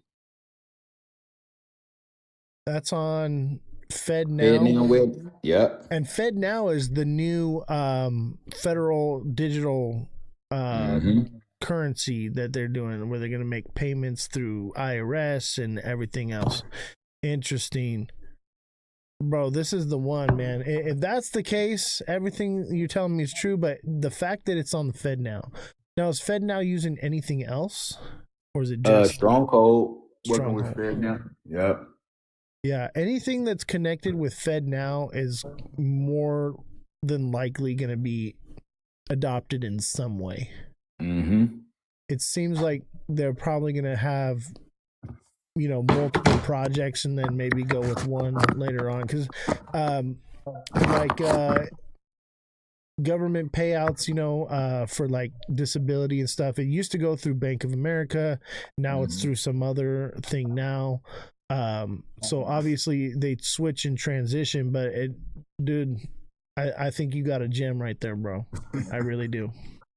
That's awesome. Hey, I'm gonna send you you had to send me your information. I got a bot already. So to let you know I've been doing some. TikTok and gave me a bot, and I ain't even got about 4,000 followers. For real? Yeah, I got a bot, man. Oh shit! All mine's organic. Yeah, I built my page organically, but somehow they got a bot that made a page. Somebody made a page, and I got a bot now. You know what? Eventually, bro, and you probably already have them now, where there'll be fake accounts of you, right? That's what I'm talking about, the fake accounts. Yeah. Dude, I realized this the other day. I'm a lot bigger than I realize, because there are bot accounts that have hundreds of thousands of followers, and they steal my content and repost it. And so I realize, I'm like, honestly, I don't care about the recognition. I care about the message. Right. I want to make a difference in this world. I want to do something positive with my life. I want to, that's part of why I wanted to talk about, the first subject of like the whole prison thing, and like shed some light to the community that like there are some serious atrocities that are happening to people. These are people, not animals. Like, and even animals, I wouldn't treat animals that way, man. It's bad.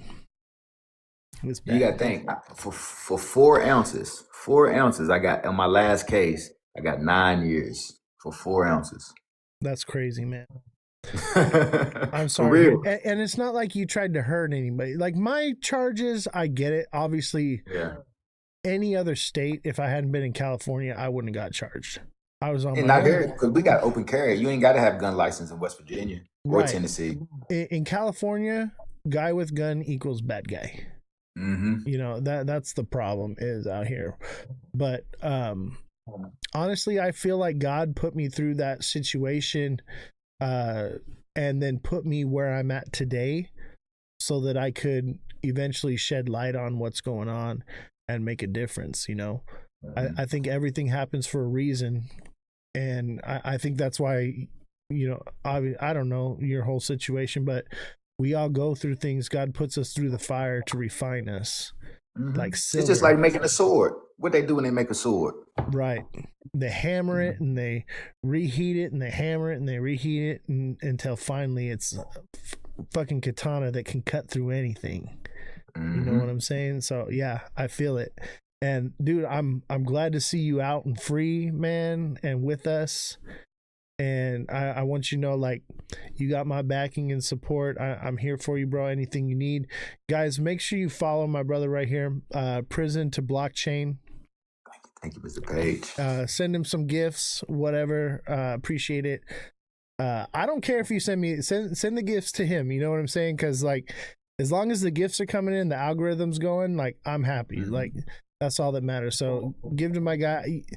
I don't need it. I need the engagement, man. Like, that's where I'm at with everything is like, I just want to get the message out there. And Can I say this, Oz, after you done? What's that? Can I say after you done? Can I say No, go something? ahead. I basically all I'm saying is like my whole goal here is to spread the message, and you know the whole prison thing is part of the message that I wanted to share, and I felt that you were the best person to bring that enlightenment with, you know, like, and I appreciate you backing me on everything I was trying to do here. Yeah, and I want to say this, you know, since we connected, right? And I've been making connections. Like the other day, I got connected in the prison ministry live. So the universe is putting us in position, right? We already in position to be wealthy with these digital assets, right? So it's going to be upon us because with great reward comes great responsibility. So that's why I quit my job in Tennessee to come back to West Virginia, so I can rebuild communities, change you know, send the mindset of certain individuals, you know, and help keep individuals out of prison or go back to these institutions and talk to certain individuals. You know what I'm saying? Yeah, you know, in the Bible it says it is easier to thread a camel through the eye of a needle than for a rich man to enter into the kingdom. So in order for God to allow us to become rich and wealthy, we have to have a strong mental fortitude and not allow it to change who we are, and not let it distract us from what our goal and our plan is here, because he giveth and he also taketh away. Taketh away. Look at David. Yeah. He Absolutely. can leave the fiery women alone. Yeah, everybody's got their vice and none of us are perfect, but the moment we lose sight of what the overall goal is here, that's the moment he brings us back to earth, right? And so as warriors, because you and me right now, we're fighting on the front lines of freedom, right? Talking about this subject and these atrocities that are happening to people is part of that fight, I believe anyway. You know, they say 75% of the people that are in prison or locked up are innocent. And honestly, I think you're innocent, because it also says in the Bible that it's not what goes into a man that defiles him, but what comes out of him. Right? So who is the government to mandate or dictate any of that activity that you were up to? You know, you're just a businessman in my eyes. Yep. And you think about it, let's go back. They put it here. Yeah. They go back to Contra, go back to Oliver North. You know what I'm saying? and like the CIA, they allow certain amounts of whatever to come in, and then they take down whatever shipment and seize that, and they take that Bitcoin and whatever that they seize now too, and that's just them getting their cut. It's just a whole ring of it, man. And our government is doing way worse than trafficking drugs. Now, we can't talk about it here on TikTok, but on the other platforms, they're involved in some shady shit, you know. Hell yeah. Schmepstein stuff, you know. And that's what I believe happened with the Venezuela situation. It was the deep state playground. So what Trump has been assigned to do is to take down the deep state, and he did that. We're going to Cuba next. Yep, they're gonna come to my front door one of these days, man, and I'm okay with it. That's what I'm here for. I'll see you in the gulags, my boy. I tell you what, like, I feel like I went through what I went through to prepare me for the fight I'm about to fight, you know, because I believe that this war is being fought in our minds and on our phones and on our TV screens. And that's why I've been putting into the position I've been put into, because like I said earlier, is we are fighting on the front lines of freedom right now, you and me. We are warriors. Definitely are. And one day is probably going to come bite us in the ass. But I think that we were put through the fire we were put through to prepare us for what's to come, whatever it may be. So may be it. Yeah. We had to go through it. We had to. Yeah, I 100% agree with that, because, like, yeah, I learned so much, man.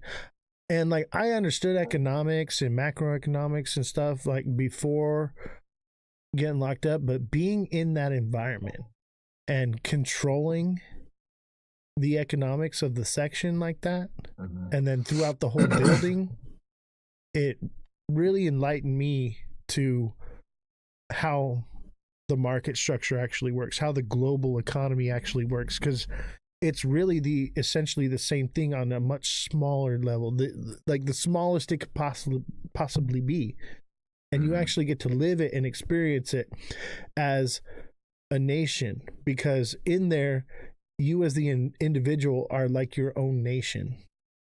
You know what I mean? And so, yeah, so very enlightening experience. Hey, you know what though? I just thought about something. You said we on the front line. We're basically this right what we doing right here is called social commerce, as you know.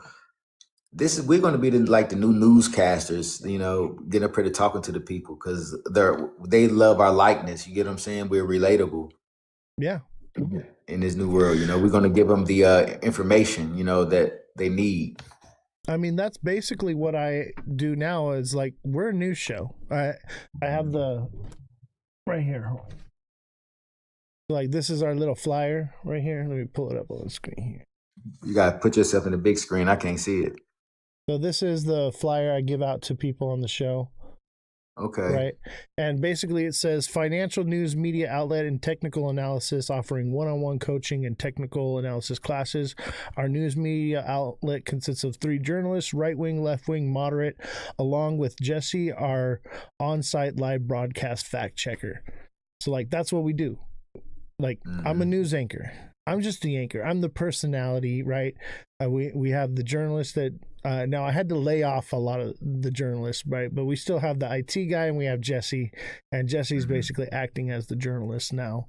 I'm hoping to like get everything boosted back up to where we were, because man, before TikTok did this whole like reset of everything, and basically you know, China and the US fighting over who's going to have control of it. Before that, man, we had like 300 people in the live, and I had like 200 subscribers, and you know, we were raking in money. And so like I could afford to pay all these people, and I was like, hey, we're going to do all this stuff. So I built this whole studio and bought all this equipment and everything.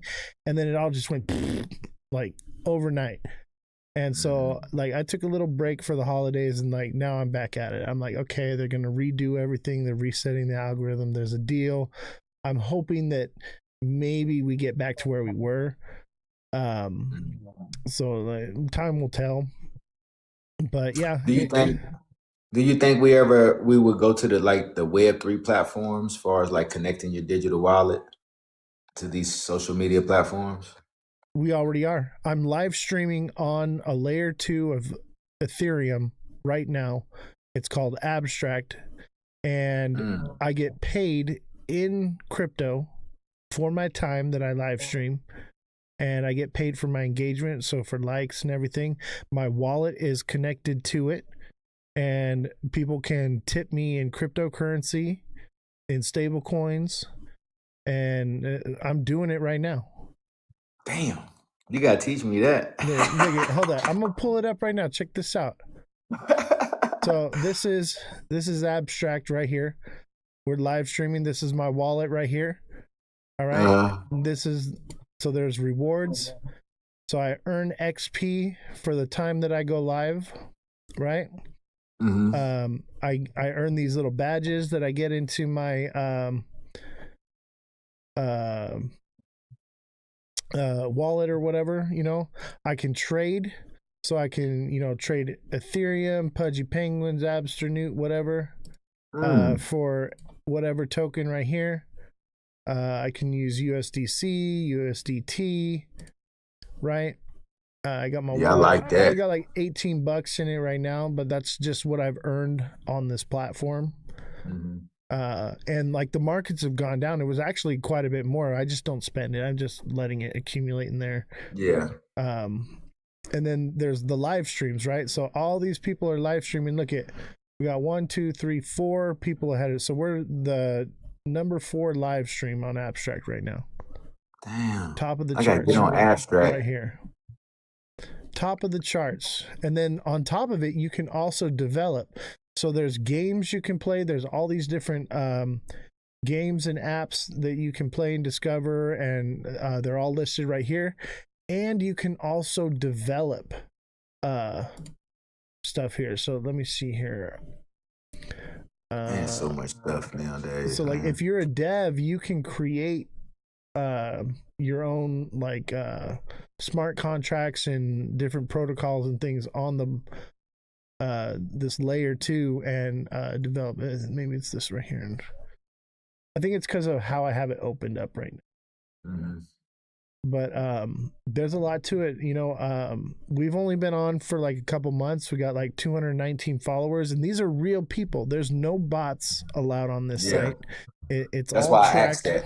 Yeah, it's all tracked by your wallet and stuff, right? So it's on the blockchain. So there's no fake accounts. It has to be linked to like a real person. So it's real engagement, real people. And like everything that I had, I made a few trades in here as well. Like, so I had some other tokens. You can also store your NFTs. You got your whole transaction history is all like, so every one of these transactions is where somebody either sent me money or I earned money from going live on the live stream. So that's every one of these transactions. And they're micro right now, but I see a long-term potential and go. With this. So this is definitely like the future of live streaming happening before I like eyes. that. And go ahead. I like that. Yeah. I feel really blessed to be a part of Abstract because you actually right now not anybody can live stream on it. You have to be approved and you have to prove engagement and different things just to get on it. Like there's a bunch of creators that are on here. They're asking me, hey, how do I get on there? How do I get on there? I'm like, I mean, these are the steps. And if you want to take the steps, I will point you in the right direction, bro. And I will help you out. But like, I got lucky. I was in the right place at the right time. They only allow so many creators at a certain amount of time every so often.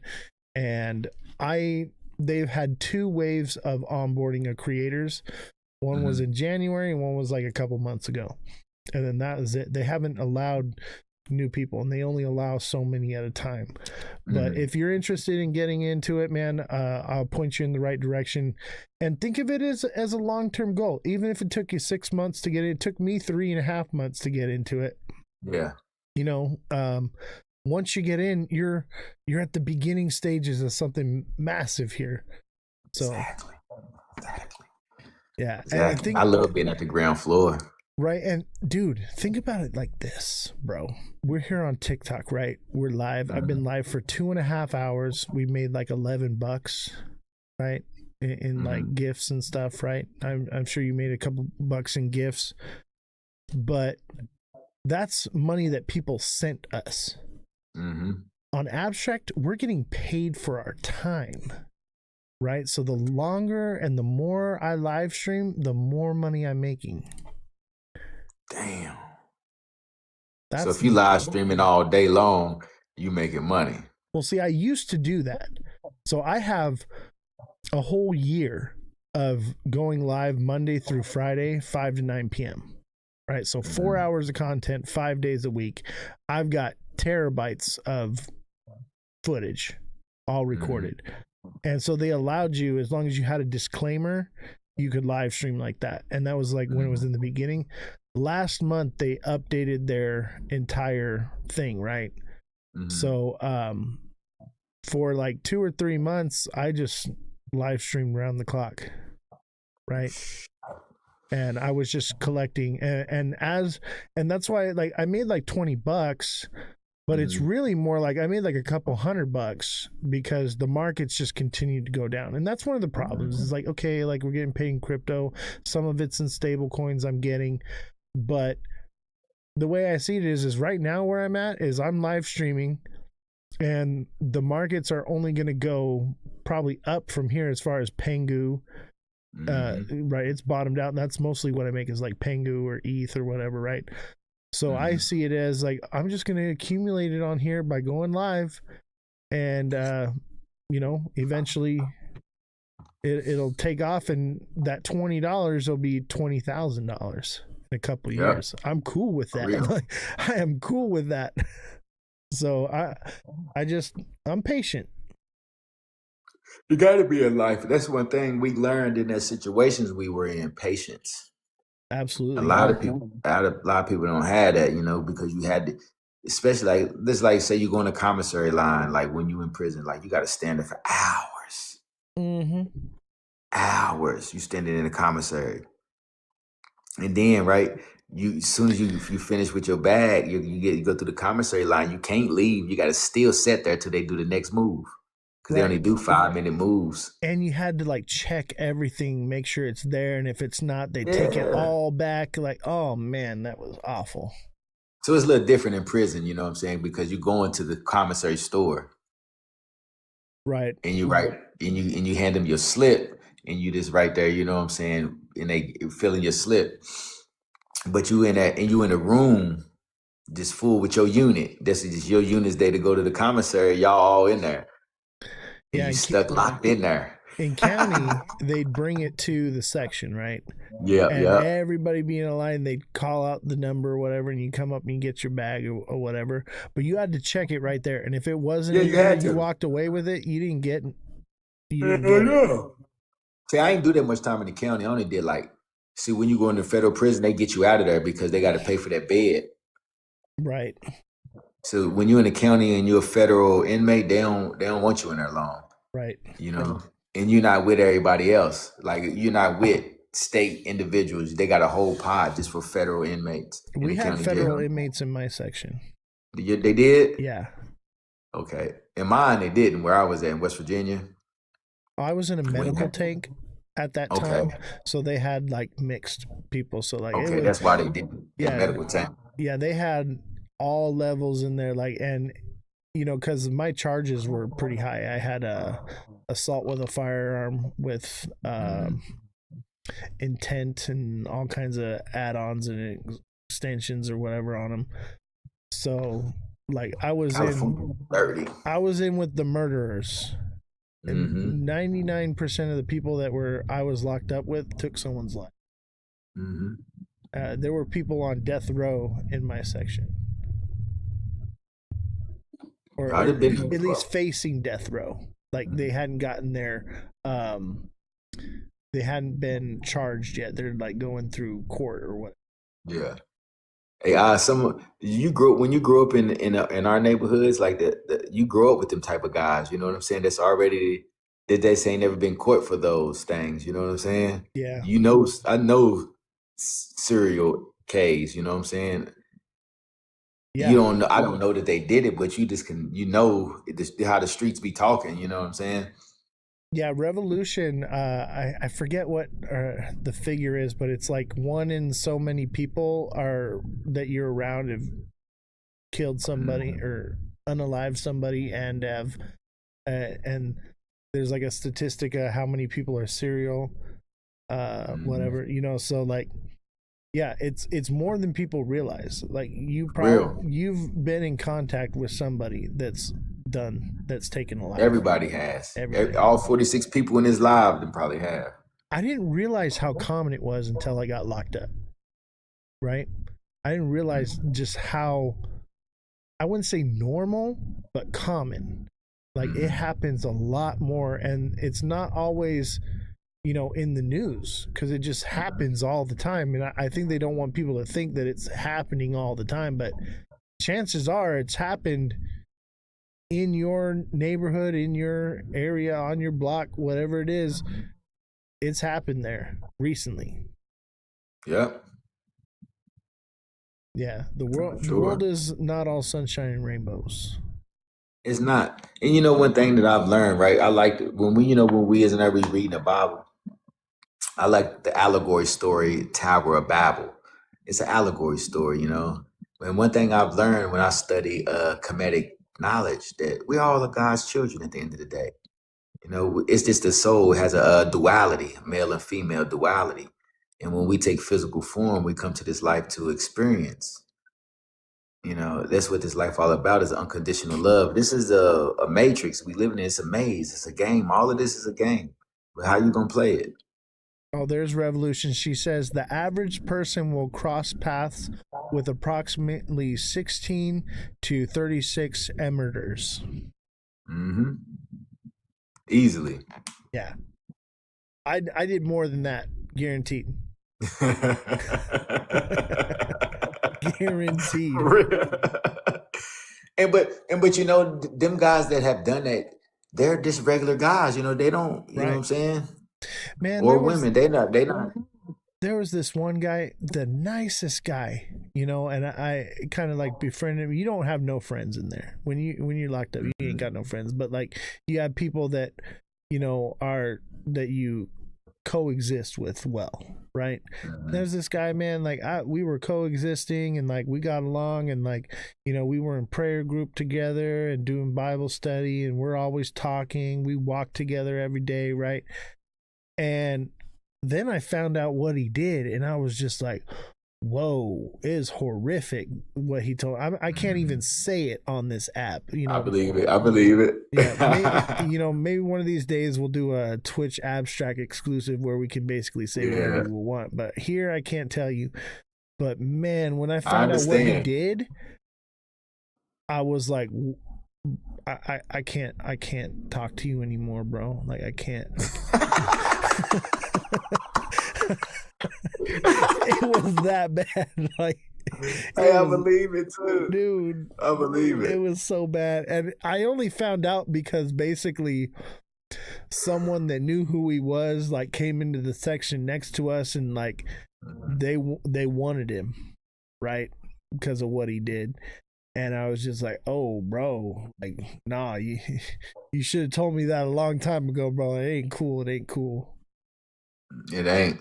Yeah. You know, when I did my state time in Ohio, like they mix and mingle you with the M people, the murderers. They mix and mingle you with them. But when you're in federal prison, those people can't come down to the lower level. They have to stay in higher securities. You know what I'm saying? Like Behind level the 2, fence. level 1. Yeah. They have to. But like when you in the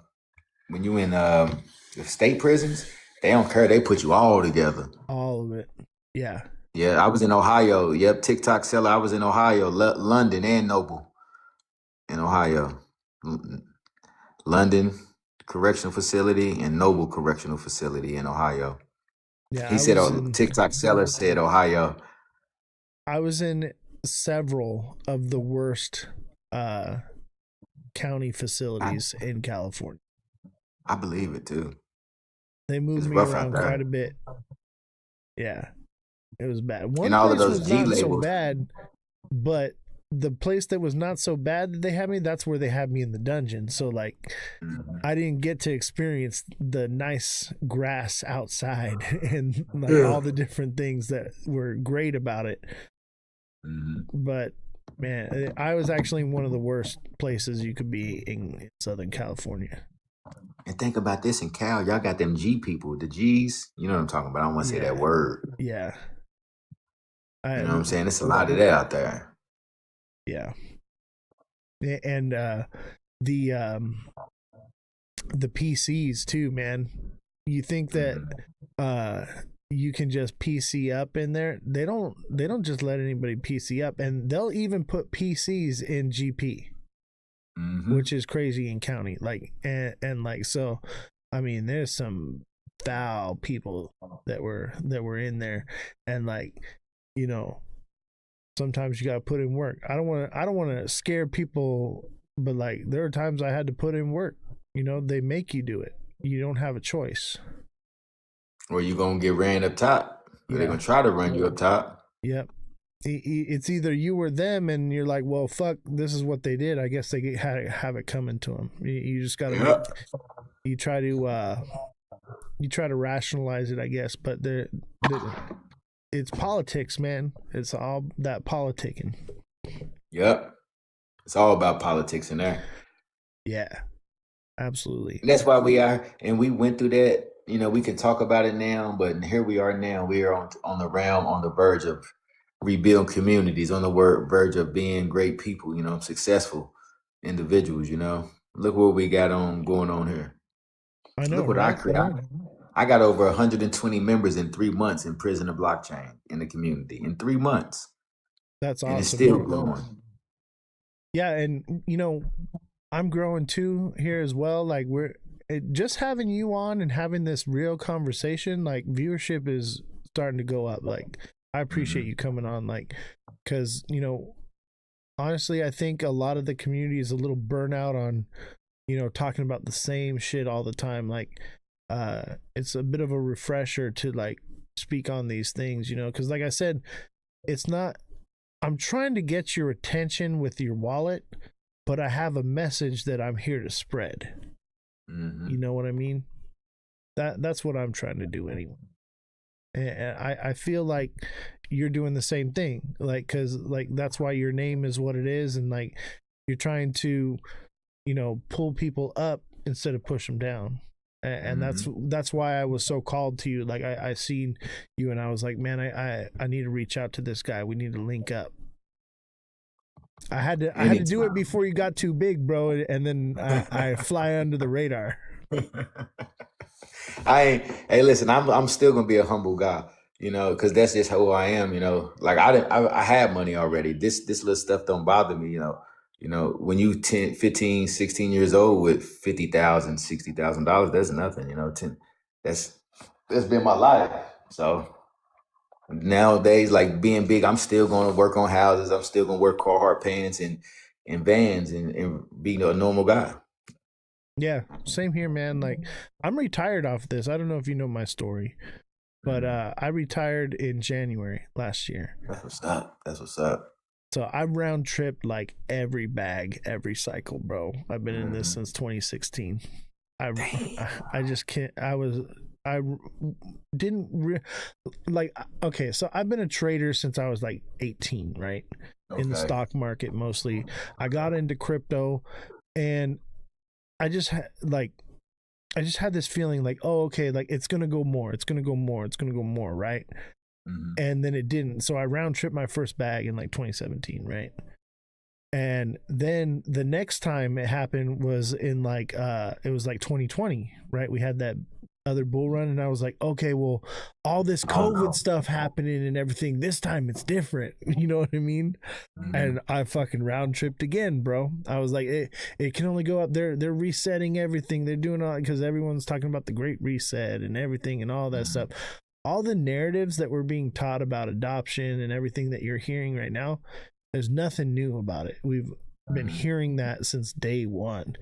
Yeah. And so this time, finally, I was like, I learned my lesson. I was like, I'm taking profits. I'm getting out when it tops. Like I'm not round tripping again. Like I could have been retired years ago. Yeah. You know. And so finally, I was like, and that's why I'm here, is like to help people and let them know, like, hey, I know adoption's happening, but it ain't happening right now. You got time. So like take profits still. You got to make the money real. And this was what we were talking about last night on your live. What was his name? We were talking Crypto Cliff. Yeah, Crypto Cliff. As we were saying, is like you got to take profits. It ain't real until it's in your bank account. You got to, and most the creators on here, they're preaching the word of just buy it and hold it forever. And they're preaching that at the top of the cycle. They're literally telling you to buy and hold Bitcoin at 100K. That ain't right. And they know better. They know damn well better that it probably ain't going higher. Maybe it is. Maybe they think it is. I don't know. But I'll tell you what, most of these people that are telling their communities to buy are selling on top of their people. They're using their own followers as exit liquidity while they're collecting gifts in the chat. Yeah. It's disgusting. That's why I tell people, like, for me, I missed the train for Bitcoin. You know, I ain't spending that type of money to get into that asset.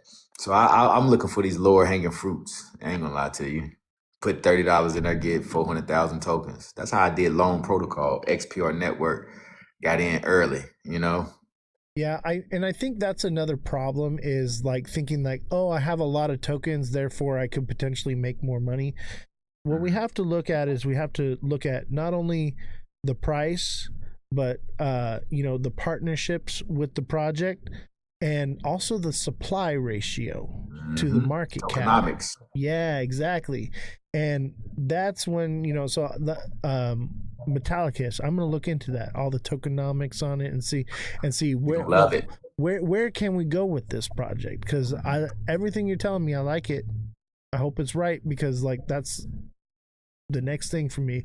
And like, we talk about diversification and whatnot. Like I keep a diversified moon bag, but my trading coin is very centralized, right?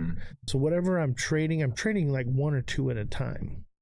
I'm not trading, 80 different tokens. You know what I'm saying? Yeah. Just better with like basic Bitcoin, Ethereum. No, I'm more into small caps. Okay. I like small caps. I'm actually starting to get into meme coins. I know I'm a degen, bro. Ain't nothing wrong. Hey, you an OG? You can do that. Now you playing around. You can make a little money. Exactly. I'm just, I got linked in with Crypto Rap, and he's been like showing me a thing or two, and some of his filters he uses and stuff, and like I've been making big plays. I did like 1,000% the other day off of a coin he called out, and I'm only playing with a couple bucks, but like, hey, that's real money. Like, hell yeah. Hey, I found a Polymarket token on Solana. Put like $20 in it. When that thing go to a penny, I'm gone. For real. I'm gone. I can't hold that. For what? All right, let's see here. It's about 8:00. Is there any last thoughts you want to leave us before we end the interview here, man? And obviously we're going to do this again, man. I had a blast talking with you, man, and like you touched my heart in so many different ways, man. I'm glad to have you here. I'm just going to say this for the people in the chat, man. If you do today what others don't do, you can do tomorrow what others can't do. Damn, that was real. I appreciate you, bro. Yeah. All right, man. Yes, I'll see you next time. And thank you again for coming on. Make sure Man, all of you thank guys follow Prison to Blockchain. Real dude in the space. Appreciate him. Consider him one of the fam here, the crypto fam. All right. Take care, brother. All right. Take care, boss. Thank you. Absolutely. All right, guys, smash that like button, subscribe to the channel, share the show with your friends, share the show with everyone you know. thank you all for showing up. Start tapping that screen. Show some love. Appreciate it. Thank you for all the gifts. We had a few gifts for myself and for our guests here. Thank you very much. Let's give a shout out to TikTok Seller, Paige, Revolution, Saints, MVP. Let's see, Man Friday, D-Joy, Tasha, Seamont, Mr. Squirrel, Starks, Solom Spartan, Miss Evie. Who else? We got Run Up the Blockchain, Mother of Dragons, Crypto Rap, Chillwell, Cosmic Crypto, JFM. Thank you all for your wonderful gifts and everything, your support. I appreciate you guys. Looks like TikTok Seller wants some free A. Everybody wants some free A. Throw out a project. And if you are following me and you're hitting that like button, I'll do it for free. Otherwise, it ain't free. All right. I guess that's the small price you got to pay, right? It's still free. It ain't going to cost you nothing. It's just going to cost you a follow and a like. How's that sound? And don't forget to join the Discord, link in my bio. Join the Discord. We've got a lot of sections here. Let me pull it up here for you guys. Let me just show you what we got going on here. So we've got, we got the voice lounge going right here. Let me close that real quick. Oh, shit. Shoot. I'm still kind of learning this. So these are all the sections. So we got our rules. We got announcements, all the different things, right? Different flyers that are happening. We had today's flyer right here.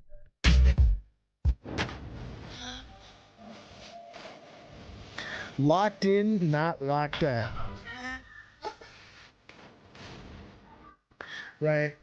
And then we got news section. So we're posting all the different news articles, what's going on, and which is very important for tracking the markets is you want to know what's going on in the news, right? We want to know if we're going to war. What does this tell you? If we're getting steak and lobster for the Marines, what does that tell you, right?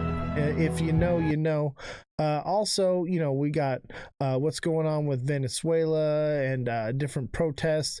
We got crypto news as well. All the different news articles that I cover in the show will all be posted on here. Everything going on. And as you can see, it's stacked up. There's a lot of news to go through. We've got merchandise here as well. We got social media. Social media, different platforms and places we're on so you can find us. We have the knowledge section. This is my favorite section, by the way, knowledge. So we post audio books in here, legal knowledge, how to navigate through the legal system, criminal, civil, financial, how to build trusts and businesses and things like that, books to read, and you can add anything you want to it. We also have survival skills. This is one that I like as well. It's got skills on how to tactics and stuff, like because we play Call of Duty, wound care, first aid, surviving like nuclear explosion, things like that, all kinds of different stuff. We have personal growth where you can it's, you know, mostly like inspirational different things. We have recipes that teach you how to make like homegrown food and recipes and stuff. Then we have like the general crypto. We have wins. Let's look at some of the wins we got. We got 48% right here from G-Rod. We got 31%. We got 206% and 156% from TikTok Seller. We got 231% from G-Rod. We got another 116% from TikTok Seller. These two guys right here, they're doing some real trading and they're making a lot of big wins, guys. So if you're looking to link up, we also have the crypto section where we're doing technical analysis.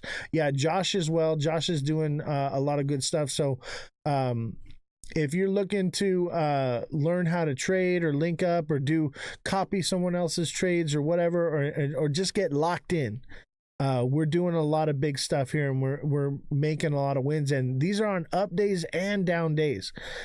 We play both sides of the market here. It's beautiful. And then we got memes, obviously, funny stuff, little jokes and whatnot. We got Down the Rabbit Hole, and Down the Rabbit Hole is active, okay?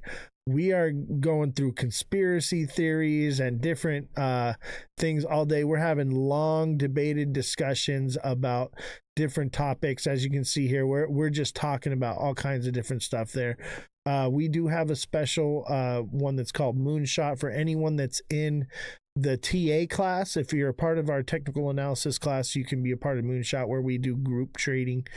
We have cars where you can post pictures of your cars and what you're doing or whatnot, or what car you want to have. I got some of my cars in here and different projects that I built. So you can post your cars and things that you like, whatever. We got true crime, and one of our next guests coming up is going to be Lisa, the True Crime Corner. She's coming on the show. She does a lot of true crime stuff, serial killers and missing persons, stuff like that. So all those different videos, if you like true crime. We have ghost stories. Now, we don't have any ghost stories yet. This is a new one. Tell us your ghost story and paranormal encounter. If you've ever had a ghost encounter or a paranormal encounter, I want to hear your story. Or if you find a cool one on TikTok or something, you want to post it there.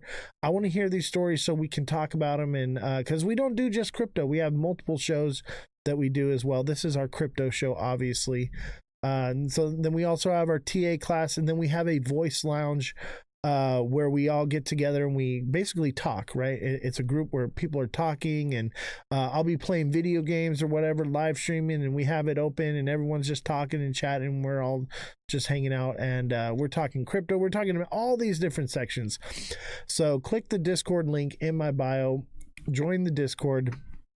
If you have any issues with joining the Discord, just copy the link and put it in your browser and it should come right up, no problem.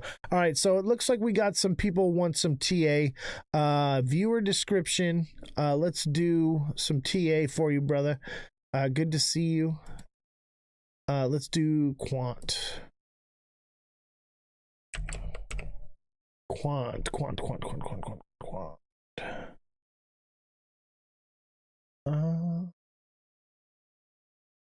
I guess we could do Kraken.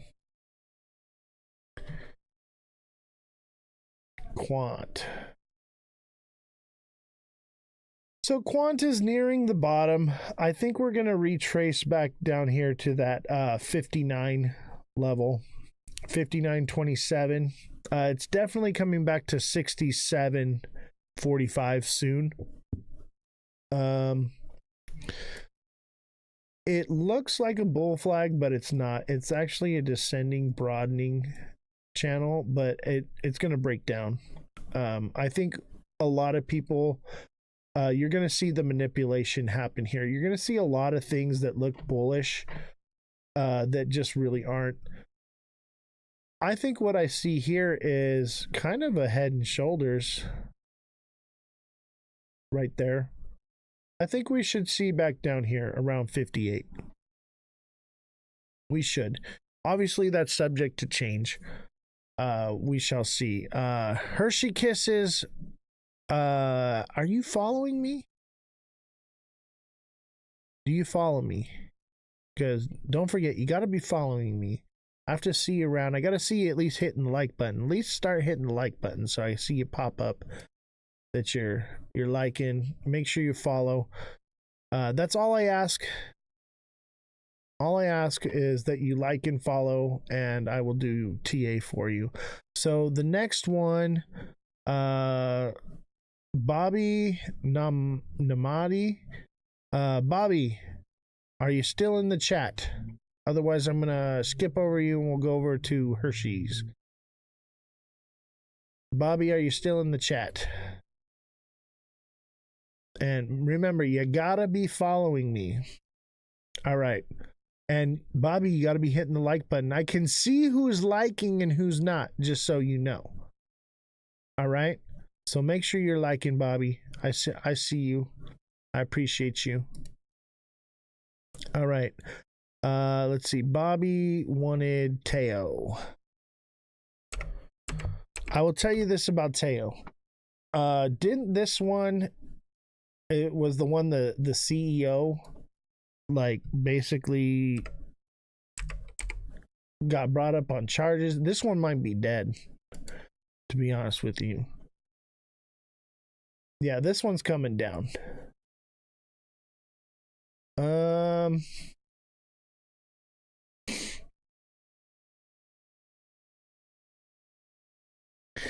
Yeah, and it kind of looks like it's going to form the cup and handle thing here, but remember, this is a drop into a cup and handle, therefore it is not a cup and handle.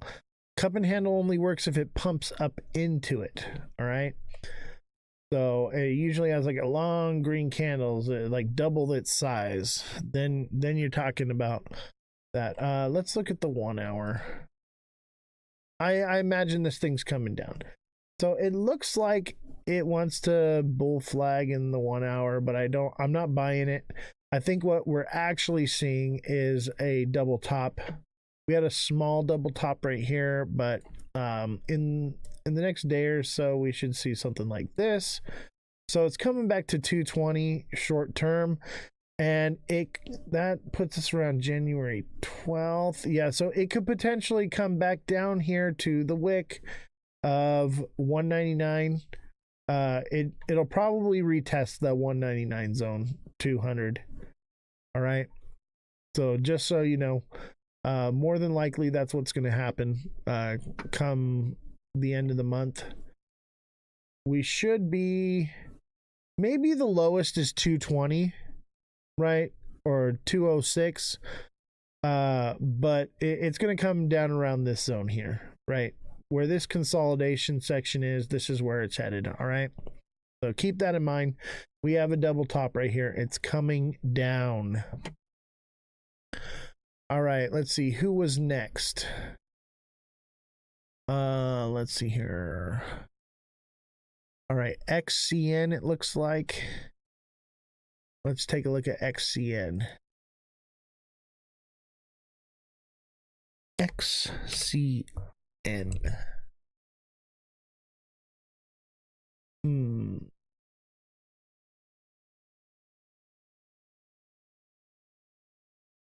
Yeah, same here. XCN is coming down to the low. Expect anywhere between 006 and 004, 003 even, maybe somewhere around there, maybe 003.537. It's probably going to come down to about this price here, either the top of this candle right here or the top of this wick right here. Somewhere around there is where it should come down to. And it could potentially go lower. I could see it coming all the way down to 001. It's definitely likely, especially if the cycle is over. Right? If the cycle is over, this is what they look like, ladies and gentlemen. They shoot up like this, and then they trend down like this. All right, expect to see that. All right, and expect it to, come down to around here or just above it, right? Somewhere around there. That's what you should be keeping an eye out for. Let's see, who was next? It looks like we had Beam. Let's take a look at Beam.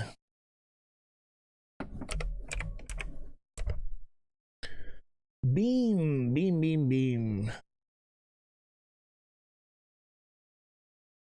By the way, if you're in another country and you want me to pull this up in Australian or euros or whatever it is that you're trading in, let me know and I can do that for you. It's no different. I'm looking at the numbers, not the I'm doing lightning TA for you. Okay.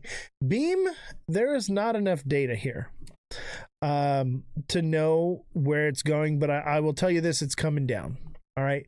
It could potentially, because it's low cap, go to 0.03355. It could potentially, okay? But I'm going to say probably highly unlikely that it's more headed for the downside. I would be looking for sub 0.002, on this, and probably even lower, okay? This is how these things run, ladies and gentlemen. They go up like this, and then they come down like that. All right? So don't be surprised to see it look like that. All right? Be careful. I could be wrong. There's just no data, but this is typical, is to see something like this. And it could, like, in between here, go up higher and then come down. It could easily do something like this, okay? Like, none of this is certain, okay? But I've seen them do things like this where they'll go like here, down, and then up again, and then down. That is also another potential, right? And that's where it would move up to that zone I said, but you're talking about, this is from January to February 4th. That actually lines up with the moon cycle. I'm going to go with this TA. This lines up with our timeline. This is what I'm thinking. This could potentially, it may go less high. It may go up and do like this. It may do, and this is probably more likely. And that's end of January, and that's probably a little more spread out, but it'd probably look something like that. This is probably the more likely scenario. All right. So you'd be looking to buy somewhere around 0.025 and sell around 0.0285. Something like that. That's going to be your, can't really tell on this. There's just no data. Okay, there's no data, but I'll tell you, this is probably going down. I can give you for certain, I pretty much know what the market's about to do right now, so I don't have to look too much. But if I go into the 1 hour, you can clearly see we're building a head and shoulders. Okay, so it's coming down. I don't even need, I don't need to do it. I pretty much know what's happening because the markets have been moving together. So I can pretty much come up with a consensus in the market. And if you want me to validate it with the TA, fine, whatever. But there's your head and shoulders right there. It's coming down. What coin is that? This is Beam. Beam. Oh, you're going to go short it, aren't you? Maybe I should go short a bunch of stuff. You know what? Let's get on tonight and do some shorts. Let's get our shorts on, baby. Well, I got some khaki shorts. Maybe I'll put those on tonight with some cargo pockets to hold all the chips that I'm going to be making. Yeah.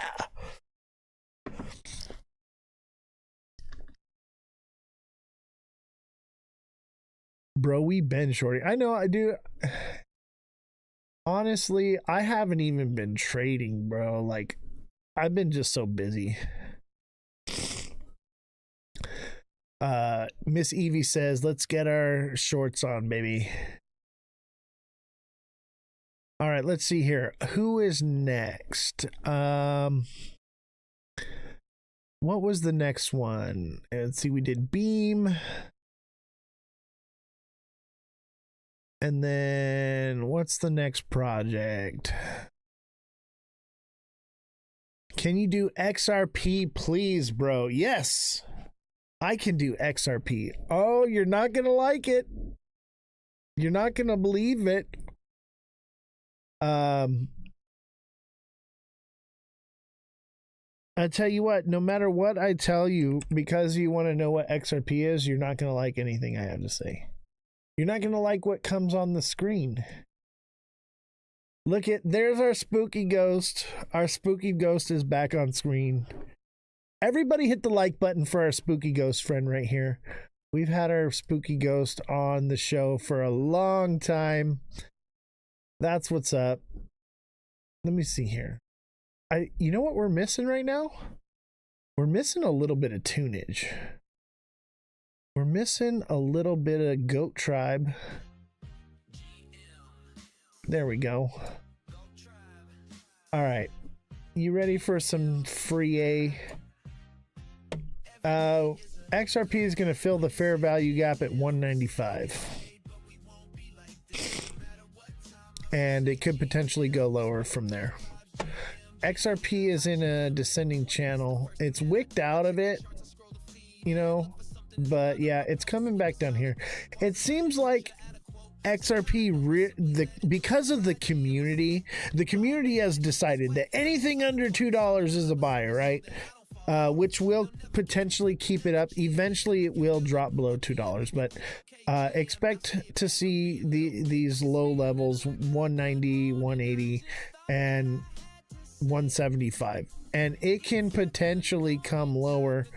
130 is on the table ish. 130 ish is on the table for XRP, so be ready, because that is the next sub level to fill, around 130.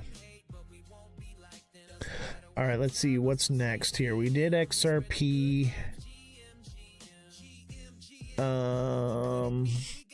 Chronos.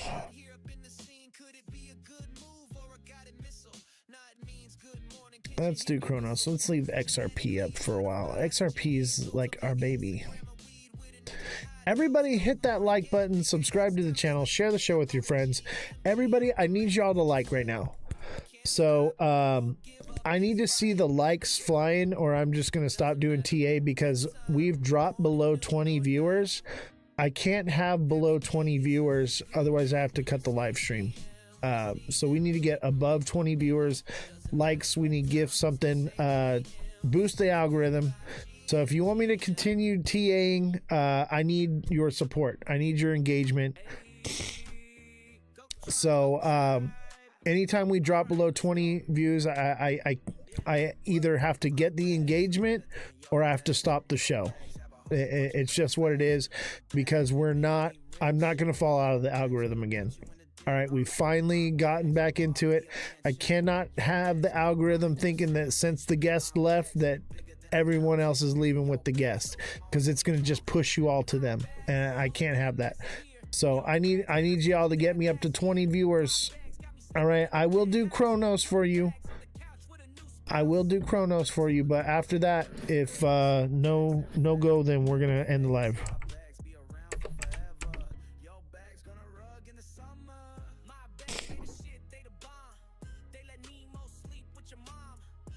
All right.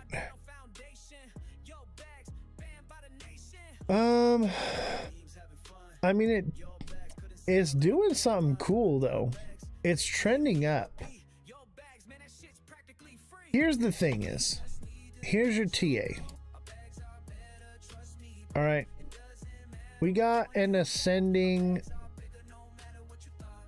broadening wedge, which is bearish. Eventually it's going to break down below this, and that's going to take us to basically zero, right? 0.000000 something, right?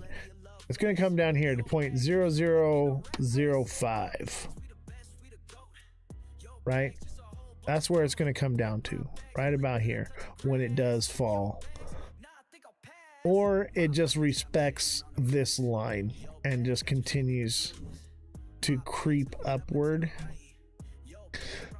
I would say your buy zone is between 0.086, 0.085, and basically nothing, 0.00 whatever, right? Anything below that. So here's the potential we could see. We could definitely see it shoot up here again. It could hit, you know, 50 cents. It would probably fall short.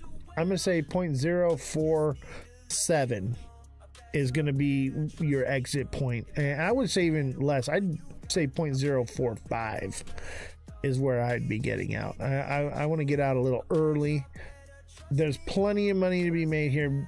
Don't be greedy. I'd even get out at 0.039. I'd start 139ing at, 0.035, 0.039, and 0.45. Excuse me. 0.34, 0.39, and 0.47. That's where I'd 139 out. Your screen is so tiny. I'm sorry. Come to Twitch and you won't have that problem. Send me a follow, and we're multi-streaming on multiple platforms. Other platforms, it's easier to see. I'll tell you what. Here, is that better? Can you see that? Does that help you? I'm trying to help you out, guys. I am. All right, so we're at 15 viewers. I'm gonna call it a night. If you guys want more TA, you got to send a gift now. That's where we're at. So send a gift and I'll stay on. Otherwise, we're gonna call it a night. What is the coin name? It's Kronos. Kronos, right here. Kronos. Miss Evie, thank you for the rose. I'll tell you what, I will set a goal, and if we don't reach it in the next 2 minutes, we'll... First of all, okay, we need a heart me.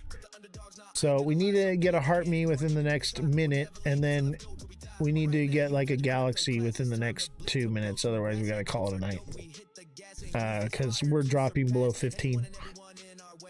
That's where it's at. Oh, thank you for the heart me. Appreciate you.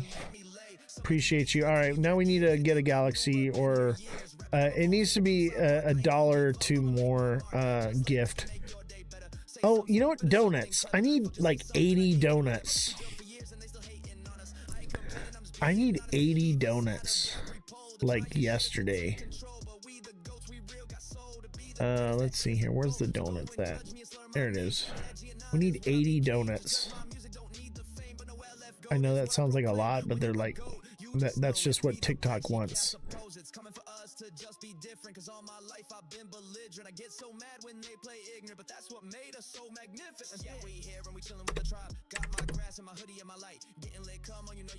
Which is really, like, it's weird because TikTok wants us to basically perform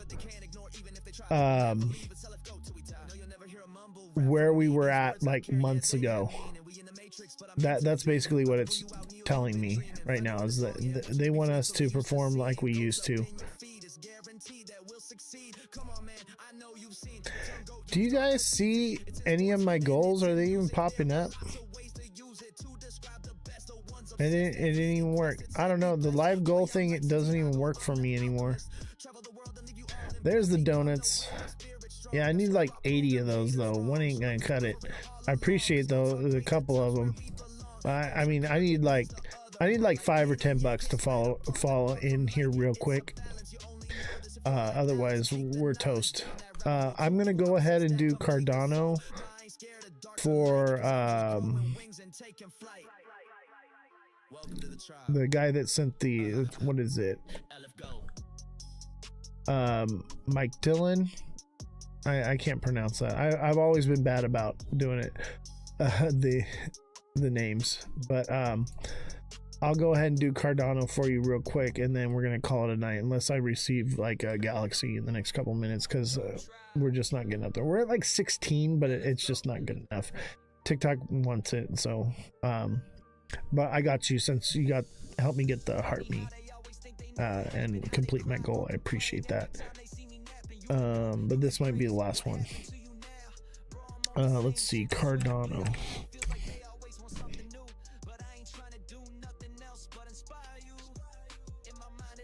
Yeah, Cardano's coming down, broski.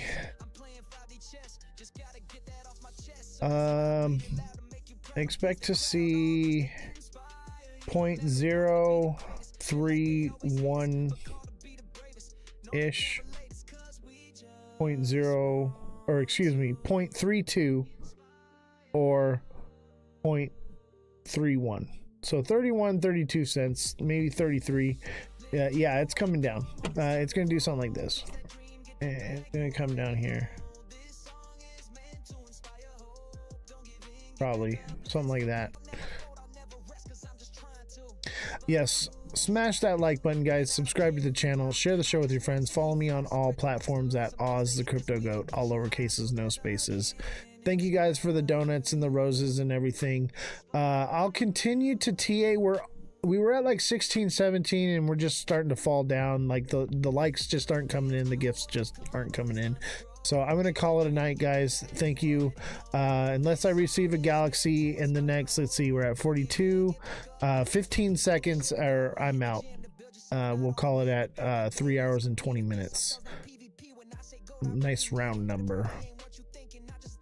So yeah, we got to get a galaxy in the next couple minutes, or we're out.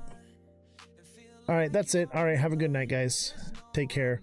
Appreciate you. Make sure you click the Discord link in my bio and get engaged with us. We're going to be trading. I'm also going to be live streaming again on Abstract and Twitch exclusively after this, where you can ask more questions about everything we talked about today, things that we can't say here on TikTok.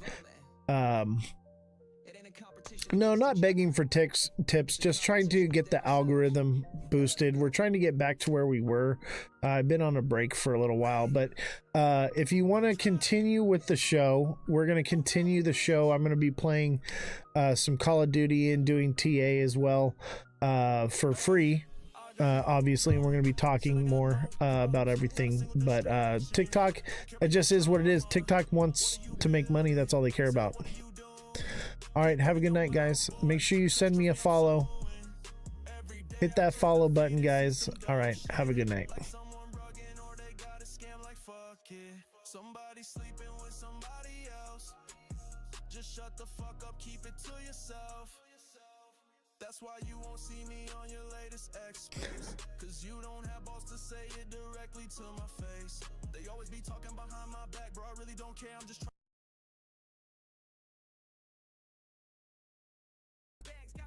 Welcome to the Ledger Lounge. I am Ozthecryptogoat, and we are chilling. We are live on TikTok for the first time in a very long time. So don't forget to smash that like button, subscribe to the channel, share the show with your friends. We are also live on YouTube, Abstract, and Twitch right now. If you don't like the TikTok platform, totally understand, but today's main stream will be focused on TikTok a little bit, give everyone a chance to roll in here. So don't forget to start smashing that like button, subscribe to the channel, share the show with your friends. Let's set up a live gift goal. Let's send in those heart me's, guys. Let's see here, let's edit this here to heart me's, and let's see if we can get, how many of them? Let's get 10. So don't forget to send in the heart me's, and also become a super fan. Become a super fan, guys. The super fans helps quite a bit, I must say. And if you're watching right now, don't forget to hit that like button. We're going to get started in just a few minutes, but we got to get the likes rolling in, get some people in. And that's what brings people in, is when you send gifts and you like the show. So if you can't send gifts, no problem. Just hit the like button. Give everybody a chance to get in here. What's up, Justin Kelly? How you doing, brother? Don't forget to hit the like button. Start tapping away at that screen, guys. Tap away. We are back after a nice long vacation, much needed vacation for me. Social media, man, doing this is a very tolling job, psychologically, physically. It's more work than you think, and you really don't make any money doing it. But I love doing it. I love helping people. I love being here to answer your questions and help you guys navigate the market. that's my whole goal here, is not really to make money, but to get exposure. And in order to get that exposure, we need people to become super fans. We need people to send gifts. And if you cannot afford to do that, it's no problem. All you got to do is start tapping the like button. So if you're watching right now, you love this show, you want it to come back, start hitting the like button, send in those gifts, whatever you can. Much appreciated. How's everybody doing today? It's been a long time, and I really missed you guys. We're going to talk about a few different things today. Obviously, we're going to look at the charts. We're going to do some TA here and get an idea of what's going on in the markets, because I'm sure you guys are wondering, like, oh my God, what is going on? The markets are crashing. Run for your life. No, like, everyone's a bit bearish right now, which makes me short-term bullish, but things are pretty uncertain. I would say what is certain is we are coming to the end. We are in the 9th inning of this game right here, and the bull run is nearly over. So that doesn't mean there's not money to be made. We just need to be very cautious right now. The ISO November 22nd thing is coming. I'm sure that's going to create some kind of FOMO, probably more for XRP than anything, but probably across crypto. But one thing we need to understand is that just because ISO is going in doesn't mean that we're going to the moon. I think that could potentially be the last pump we get before the quad witching. Juan says, hey, Mr. Goat, long time no see, my friend. Yes, it has been a minute. Thank you for the comments. If you guys have missed me, put a W in the chat right now. Everybody put a W in the chat if you missed me. If you have not missed me, put an L in the chat. Thank you for the heart me's. Don't forget to send in your daily heart me's, any gifts. Don't forget to become a super fan. Click the super fan link. I think it's like down over here somewhere, you know, one of these buttons. Click all the buttons, click everything. We got to bring the show back to life, and I need your engagement to do that. So hitting the like button, sending in gifts, sending in heart me's, those are what's going to help jumpstart everything and get it all back to rolling to where we were. We got a good solid 10 people watching, which is decent for coming back after a long time. But, you know, we average around 100 people watching, so we need to get that up here. Here he is. Yes, I am here in the flesh. And don't forget to smash the like button, subscribe to the channel, share the show with your friends, become a super fan. We need to boost this algorithm, baby. Let's take a look at the chart, shall we? So Bitcoin, look at here. All right, everyone's like, the bull run's over. Look at it. We are in this, I'd say it's like a channel.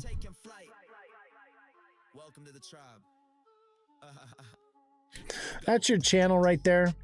So we could potentially bounce from here, but look, if it does not break above 110K, and maybe even more, I'd say like 115, 120, you're going to see something like this happen, where we come up and then head and shoulders. This is a reversal, and that would send it back down. Something like that, right? So that's something we need to look out for. But I do think that we get this. This would put June of 2026. I don't think so. I don't think this happens, honestly. I think we get a little pump and come back down. Every bull market has a 630% dip. We just got our third, 3 more to go. Well, we, you know, in crypto, 30% is not that much of a move. That, I mean, it is a bit of a drastic move, but it's not that crazy. But let's just say that that does happen. That means by like June, we could potentially be at like 115K again on Bitcoin. if it doesn't create a new high. But even then, that would put a new high in at around March or April. That doesn't really line up with the way these cycles work, with the timeline. Generally, February, March is when we hit the bottom, not the top. So that kind of goes against everything. I would say this is a big inflated leverage bubble. All of this crypto is leveraged, guys. Okay.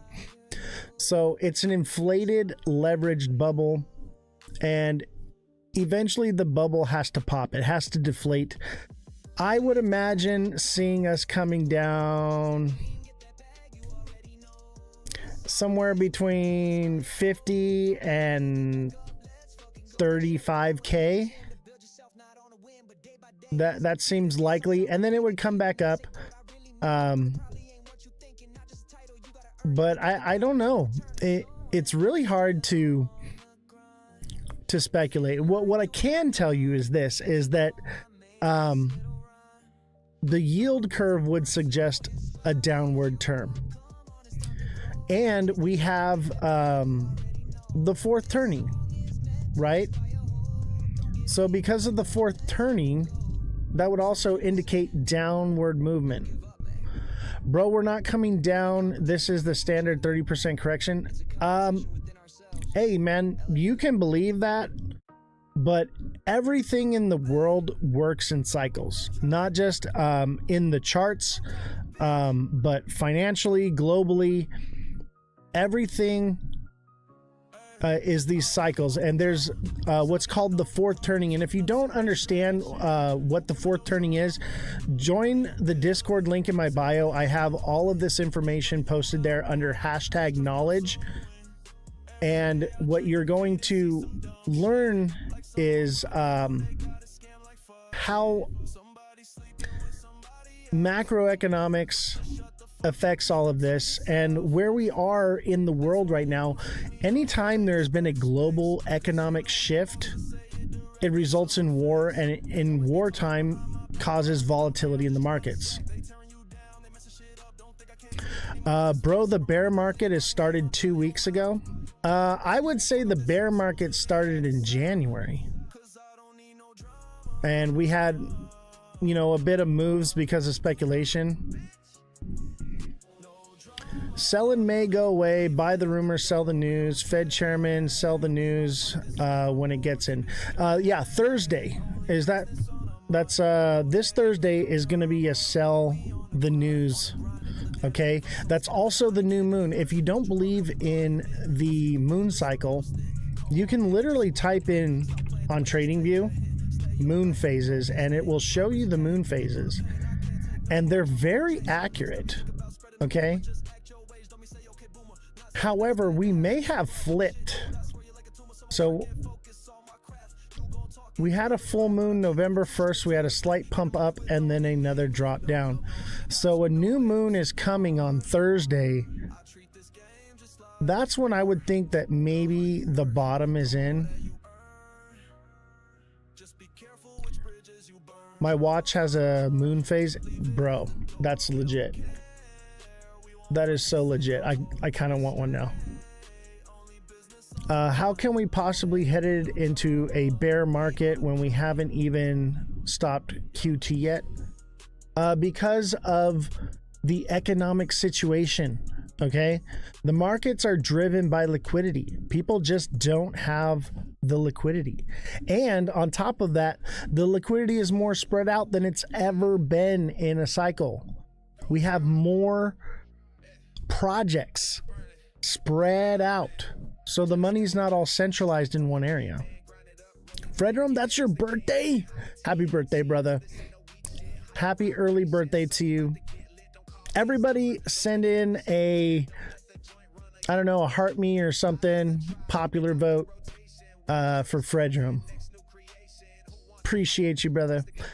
Don't forget to smash that like button, subscribe to the channel, share the show with everyone you know, and let's get it out here. We got a solid 35 people watching. What a bounce back, guys. So don't forget to become a super fan. Click the super fan link down here. I think it's like somewhere like right here. All right.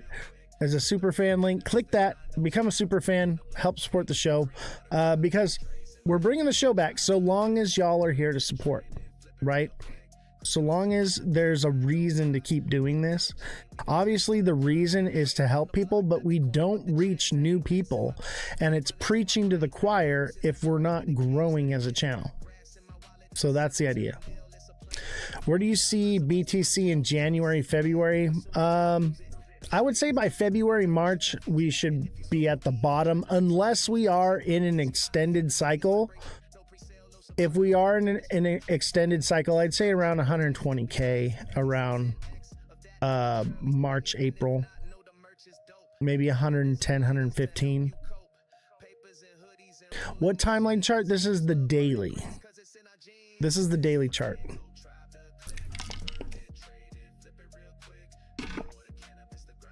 So let's just say we are in an extended cycle. That would mean that we would, come down here and come up to a new high of about 140, and that would be in June. That doesn't line up with the timeline. Sell in May, go away, would say that May would bring it back down, right? So it probably won't do this. What it would do is, if it is an extended cycle, it would come up, fall short, and head and shoulders back down, and that would bring it down here in November of 2026, right? So you saying we bottomed out? No, I'm saying that there's a potential that we could be bottomed out.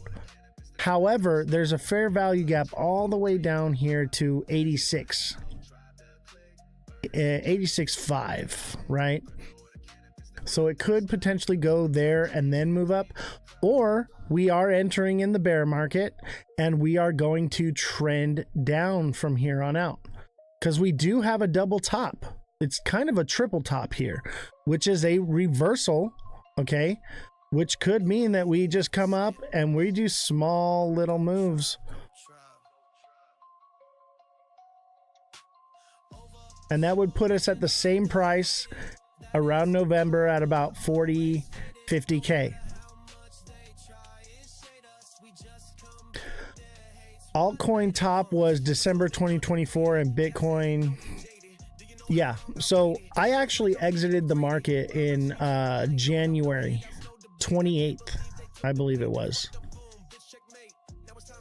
So that's when I got out, and I've been doing a little bit of trading in between, but I got into, I've been in crypto since 2016.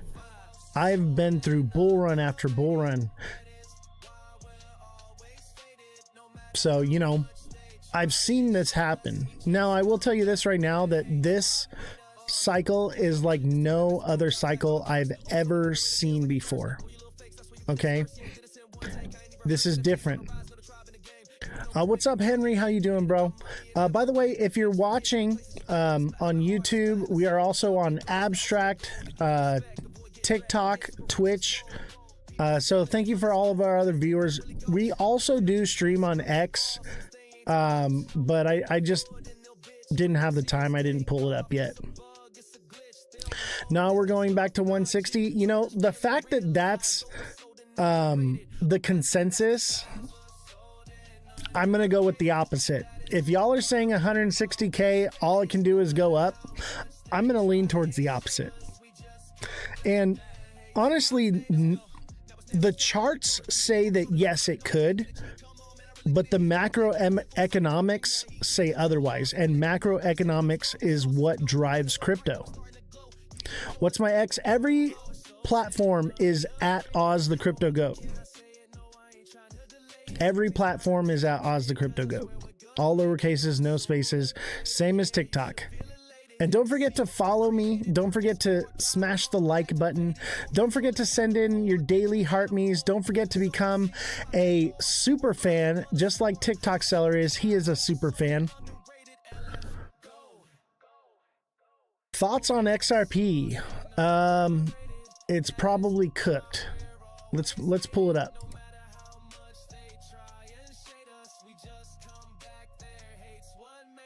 You think 70K for XRP?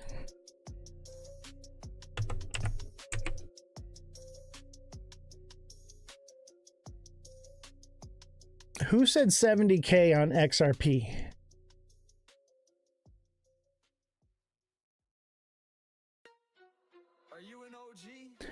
XRP will not go to 10K this cycle. If ever. Oh, 70K on Bitcoin? Absolutely. Absolutely 70K on Bitcoin. I'm thinking probably right here around 72 to 74. But if that is the case, then that means it's forming a head and shoulders and it will get a reversal, which means from 70K, it would pump back up to around 100K to 110K, come back down and would fall somewhere around 48K, 50K. So XRP won't even go to $3. I agree with you. You know, I actually called the top here. I said about 360 to 380 would be the top for this cycle on XRP. Looks like it hit 367. XRP wants to come back down here to this wick. All right. See this? This is called a retracement. All right. See this wick right here that came down? Eventually, XRP retraced that wick and fell lower. And that would put 163, baby. XRP wants to come back to 163 minimum. What about Solana? Dude, I actually have some Solana. Not a lot, but because I live stream on Pump Fun. Solana looks like a head and shoulders. This is what Bitcoin's gonna look like. All right, Solana's coming down. Look at, you have your head and shoulders. So Solana's coming back down to 45 to 32. 45 to 32. I think 45. 48. 45. Sounds about right. What's up, JFM? How you doing, chat? It is so good to be back and giving out free A for all of you. You know your stuff. Thanks for sharing. Hey, absolutely, man. If you know, you know. But they call me the crypto goat for a reason. Buyer's market is coming soon. Absolutely. You know, it's no mistake that they call me the crypto goat. I do not call myself the crypto goat. The chat has spoken and decided that this is who I shall be. Okay? There's a reason I'm the goat. All right? What do you predict the next Bitcoin to be? The next Bitcoin?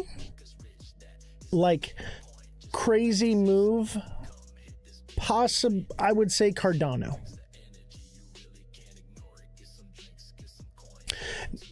Never say never on a 60K Bitcoin, okay? Never say never. You have to understand that crypto is leveraged, okay?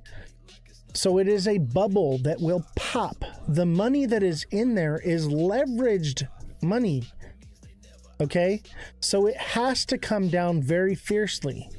It can't stay up forever because it is leveraged. Yeah, Cardano is amazing. I got my Cardano glasses right here. Can you see it? Let me see here.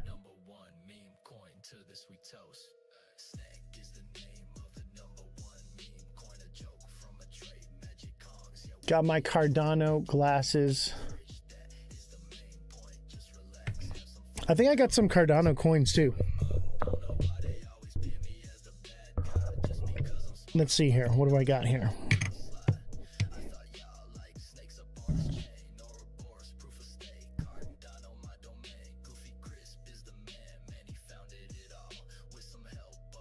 Look at that, baby. It's so pretty. Explain its use case for what? Cardano? Look, I got some COT coin right here too on Cardano. Got some COT coin. What do you want to... You got to be more specific, chat. People don't even know about Midnight? Bruh.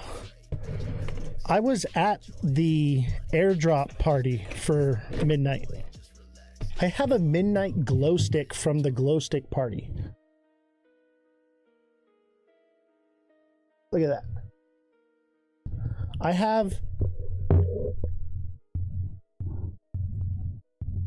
I've got a Midnight little thing on my Pudgy Penguin.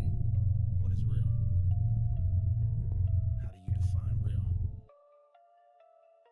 If you know anything about me, I have a picture of me and Charles at the Midnight airdrop party. Me and Charles Hodgkinson are at the Cardano Midnight airdrop party for Glacier together. And guess what? He's holding up the Goats podcast, throwing it up, representing. And if you don't believe me, it's literally in my profile. Go look at it. No AI, baby. All legit. What's up, Chill Well? How you doing, brother? Don't forget to smash that like button, subscribe to the channel, share the show with your friends, send in those gifts, send in those heart me's, become a super fan, baby. I need y'all to become a super fan. Will Ethereum see 4,000 before 28? That's a tough question. I'm gonna say maybe, because people believe that alt season hasn't come and it needs to come, but probably not. I'm gonna lean towards not. Where will Solana bottom? I said it earlier, about 47 to 38. Top 5 favorite coins are going to be Bitcoin, obviously, Ethereum, Cardano, and SXT. Midnight. That would be my top 5.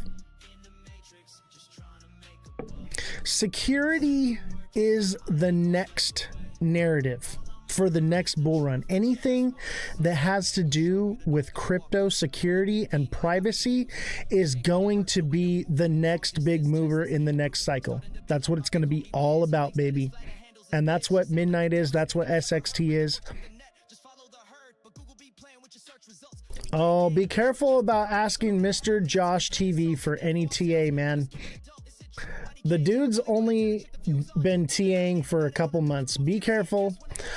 He is a bright kid, and he did take my TA class. But Josh, and you know I say this out of respect, I love you, bro. Actually, Josh, if you want to come up and chat on the show, if you want to hop on the Discord and we can talk and argue a little bit, I would love to do that, brother. That's up to you. People who hate ADA are a threat to crypto was supposed to be. I agree. I agree with that 100%. Cardano is the sleeper. Okay, that song we were just talking about is talking about how Cardano uses UTXOs. Okay, that means that Bitcoin and Cardano are interchangeable on their exchange. They work together in the same technology, same algorithm, same. So they're meant to work together. Cardano was meant to work with Bitcoin. Okay, and Cardano is a proof of stake. I can hop on Discord if you want to. Yeah, bro, come on. I'll bring you on. Let's talk a little bit. It's been a while since we've done it. Let me pull up Discord. Let's talk a little bit. Let's argue a little bit. Let's see here.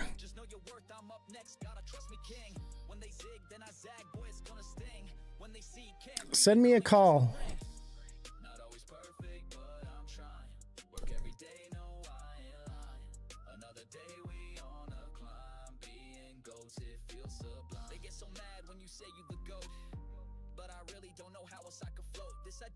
I don't see you, Josh. 35K, the real bottom of 2026 for what? Bitcoin? I think you might be right. Somewhere around there. 40K, 35K for Bitcoin. Yeah. What's a good buy-in price for ADA? Smart money. Any smart money zone. Don't worry, you're going to have plenty of time to accumulate, chat. You're going to have plenty of time. You're going to get 4 years to stack up on your favorite cryptos. So just be patient. That's why people get wrecked in this market. They're impatient. They hear everything's going and they're like, I need to do it now because it's happening now. And they get wrecked. The idea is to buy it when no one's talking about it, when it's not the thing. Multi-chain wallets like Lace, Cardano's working with. Yes, Lace. I actually have a Lace wallet right here. There's a little icon right here at the top of my screen. That's my Lace wallet right there. No, for real. I'm probably gonna rewrite that.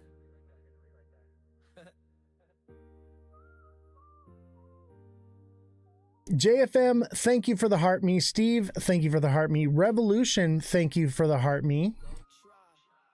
Revolution, thank you for the 2 popular votes. Mother Dragons, thank you for the popular vote and the heart me. Fredrum, thank you for the heart me. All the gifts, thank you very much. If you want to help support the show, become a super fan.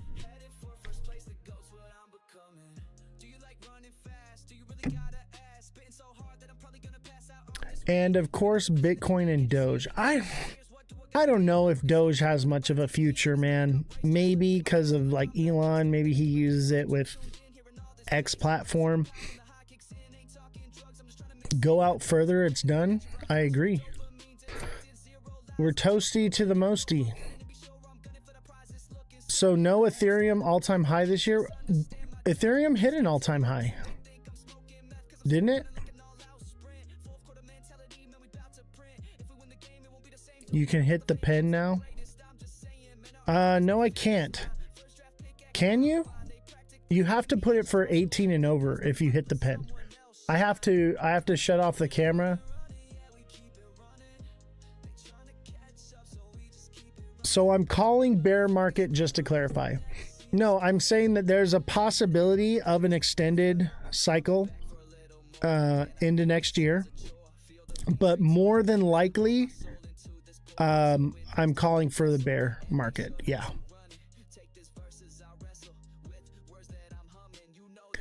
This is a big mid-cycle flush, not a full-on market yet. I don't agree with that, man. Here's the thing is things are different this time. I know everyone says, "Oh, it's different." I think it's different in a bad way. You guys have to understand that you can chart all you want. You need to look at the macroeconomic situation and understand that things aren't lined up. The liquidity's not there. People don't have the money. And even if we get these checks in the US, the stimulus checks or whatever, the tariff checks, people got debt to pay off.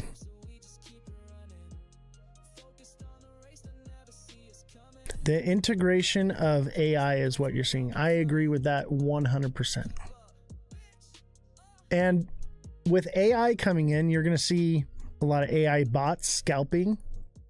You're going to see a lot of different movement in the markets than what we're used to. Everything's different. Don't forget to smash that like button. Don't forget to follow. Don't forget to subscribe if you're watching on YouTube. On Twitch, you can send bits. They're just like sending, you know, the little heart me's and popular votes and stuff on TikTok. If you're on Abstract, you can tip me in Ethereum. We actually live stream on Abstract. It's a layer 2 on the blockchain.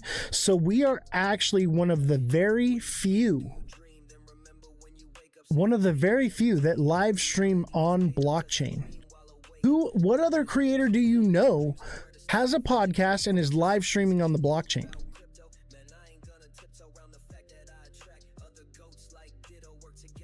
You're going to see a 24-cent ADA?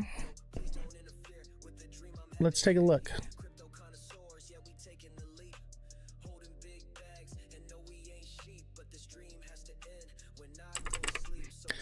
Let's see here. Cardano.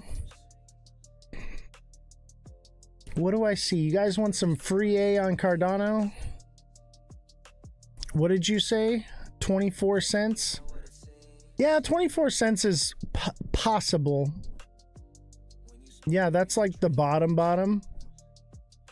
It could go into despair and hit like 20 cents and then come back up. But the next zone that it wants to stop at is 36.9. People thought Ethereum was done at 1800 and then it exploded. ETFs are the new whales.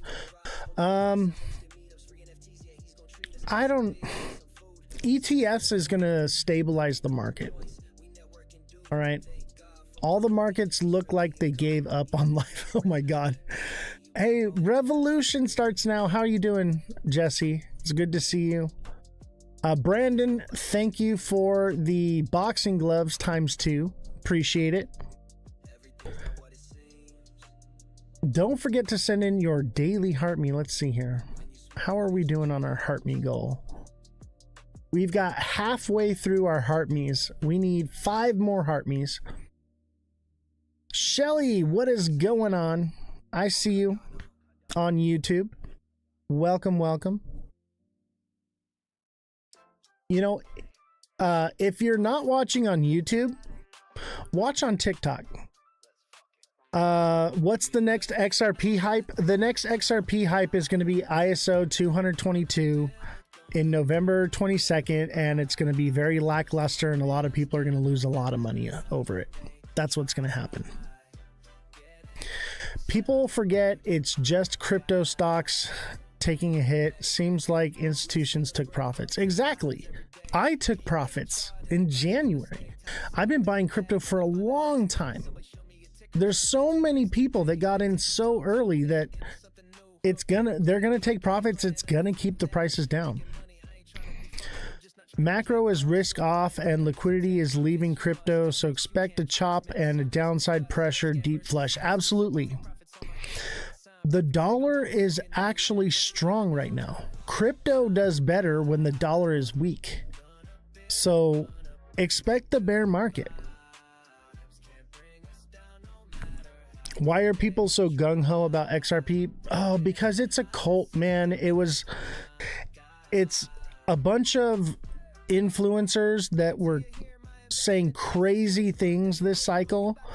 We're promoted in the algorithms, and the liars and the people that spread the moon cheese are the ones that got pushed, and so it created this nonsense cult-like following for XRP. Honestly, I don't even know if XRP has really much use case anymore.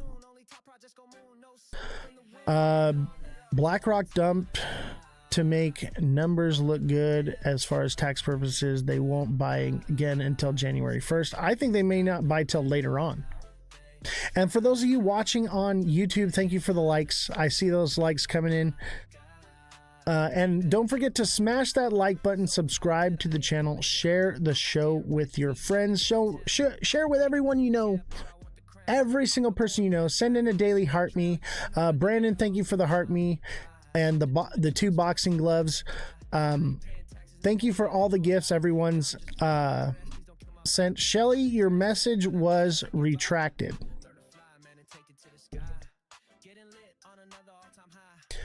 And if you really want to give to the show, come send me some Ethereum. Ethereum's super cheap right now. Send me some Ethereum on Abstract. Or send me some Pudgy Penguins. You know, I'm going to put on my Pudgy Penguin right now. I want Pudgy Penguins. That's the best way to tip me. I got my little Pudgy Pengy. What's up, Chillwell? How many Ethereum would I like? All of it. Send me all of it. Whatever you can, man. Also, the link tree in my bio, you can send donations there directly. TikTok takes a percentage of the donation, so when you donate directly, 100% of that goes to me and supporting everything we do here.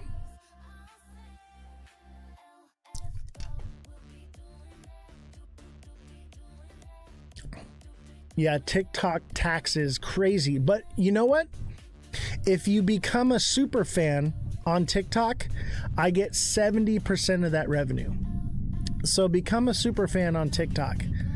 Show everybody how much of a fan you are. Become a super fan. One of the best ways to support on TikTok is to become a super fan. Zach Rector, he wrecked them. Oh, absolutely.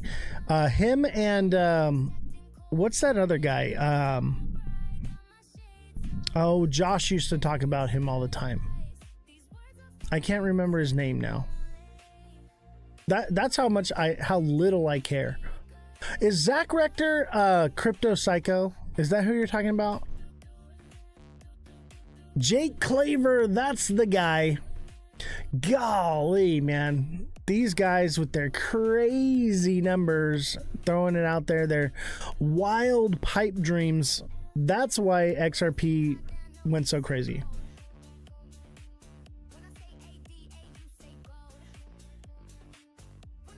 Oh, yes, they're paid. It actually came out that Jake Claver is a paid actor. Yeah, I know they're two different people. I know. But yeah, they're paid actors. Come on, like, of course they are. You know, people said that I was a paid actor. Is that crazy or what? Like, I'm definitely not a paid actor. Don't forget to smash that like button, subscribe to the channel, share the show with your friends. Let's talk about some things. I'm gonna turn off the music here. Let's talk about something for a second. I had some points I wanted to talk about, okay? And this is something we've been talking about in my Discord. And if you want to see any of these projects I've been working on, it's all in my Discord. Click the link in my bio and join the Discord. That's where I spend most of my time. So in Discord today, we were talking about investments and what are some solid investments right now. I implore you to look into this, okay? But one thing that is a very good, solid investment, and mind you, most investors would call this a liability and not an asset. But if you are mechanically inclined and have the ability to house and store things like this, this is probably one of the best, most lucrative slam dunk investments that you can do, and that is classic cars. And obviously I live in California, so California's car culture, you can keep and store a car out here and it'll live forever, right? Obviously, if you live back east, you live in Canada where it snows, maybe not the case. But if you live, especially if you live like in the desert, like Arizona, New Mexico, Southern California, all right, classic cars is one of the most solid investments. And let me tell you something right now.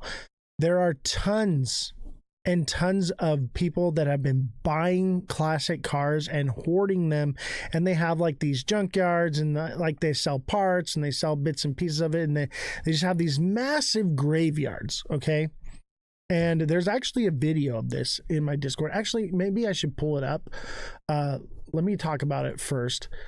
But what is happening is they want to build more real estate, right?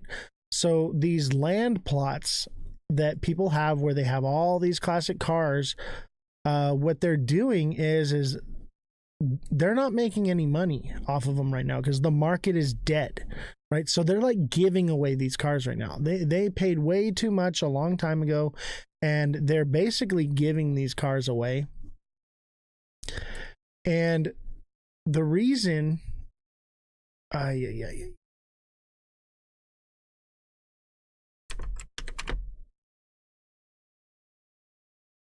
so the reason for what's going on?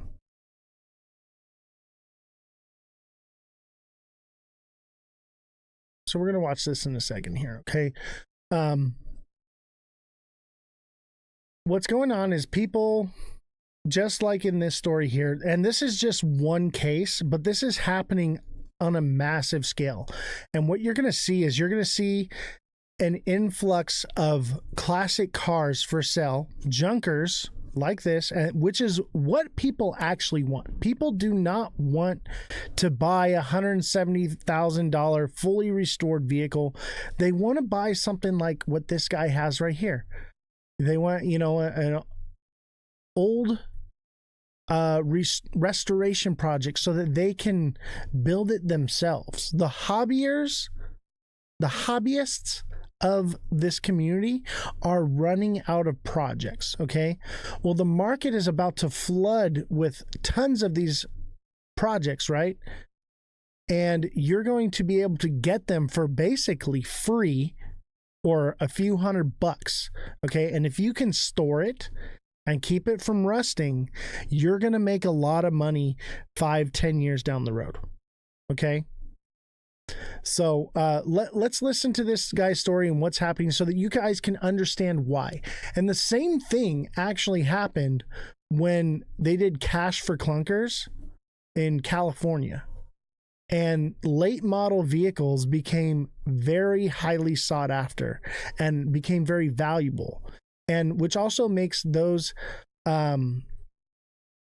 parts for them very cheap and plentiful because they part them out before they squash them. So let's listen to this guy's story. What's going on? Hey guys, it saddens me to say that Brown Auto Salvage will be closing its doors. A commercial developer come in and offer us a substantial amount of money for all of this real estate. And we've been pretty much forced to have to crush everything on the place probably within the next month. We're finishing up our orders. We won't be taking any new orders. We're just gonna pretty much have to do away with all of it.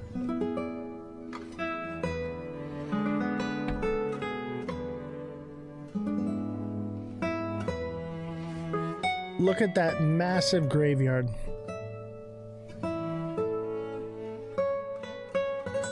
All those beautiful cars. I've worked my whole life for this, but this is too much to really turn down. So we're just gonna move forward. I'd just like to tell everybody, happy April Fool's Day. April Fools. April Fools. But his situation is an actual real situation that's happening. He's joking on it right here. Okay, he's not selling. But there are people that are selling them off. And they're crushing them. They're sending them away. He's saying, no, I ain't going to do it. All right. But there are lots of people that are moving on from it. And what you have to understand is the rarity of these cars is about to skyrocket. Okay. The passion the man has for vehicles is amazing. It's just material. It's not just material. It's history. Okay. So I have a whole section in my Discord for cars, right? I have classic cars. I restore them. But the value on these cars are going to go up dramatically with the cost of steel and aluminum going up because the tariffs, auto parts are going up. It's going to be something that is going to grow in value very quickly. Right now, you can get things for relatively cheap. Okay? You can get a great deal, but it's not going to last forever. Okay? And eventually, a lot of these things will get sent to the crushers. Obviously, this guy's video was a joke. Okay? But that situation that he was playing out is a real situation that is happening in the car community. Exactly. Everything's unibody, no frames. They're one and done. They're built not to last. Classic cars are actually very easy to work on. They last forever. Okay? It is a solid investment. I had a 1943 M3A1 half-track tank. I paid 20 grand for it. I worked on it for about a week and sold it for $170,000. Okay? That's the kind of money you can make doing this. In literally a week, and it's a guaranteed turnaround. I was able to sell it to a museum, and now it sits in a museum. And it's where it should be. Resto mods, if done right, are a much stronger car. Exactly. You know, my Corvette is like a brand new car under the hood. You know? And it's what, like 50 something years old? And it's a beautiful car. And I love driving it. I drive it every day now. You know? And you know, I put a little bit of money into it, but the value of that car is so much more than what I have into it because I do it myself. So if you do the modifications yourself, if you're savvy, you're a bit of a car guy, you can do those things, then you have an opportunity to make a lot of money. What's going on, TikTok seller? How you doing? Don't forget to smash that like button, subscribe to the channel, share the show with your friends, become a super fan. Click the little thing down here to become a super fan. Super fan is the best way to support if you're going to support on TikTok. Otherwise, you know, there's better ways to go about it. But if you want to support through TikTok, I understand a lot of you want to watch on TikTok. Totally get it. But that's the best way. So become a super fan. I think I can do like a super fan goal, maybe.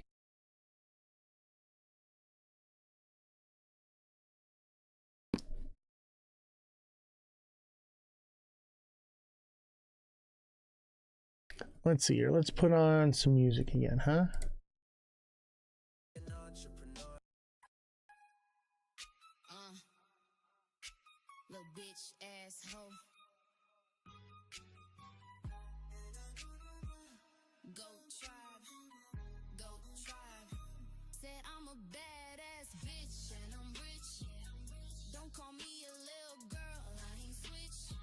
This is Goat Tribe, guys. By the way, I have a meeting with Goat Tribe on the 20th. We're having a meet and greet there. If you want to come and hang out with me in person, I will be in San Diego. And I posted that in my Discord where you can find me. So we're going to be hanging out with the Goat Tribe.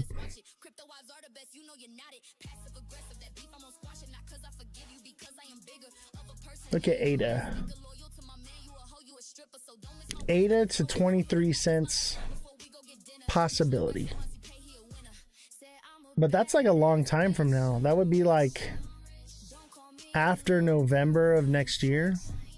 That's like a whole year away.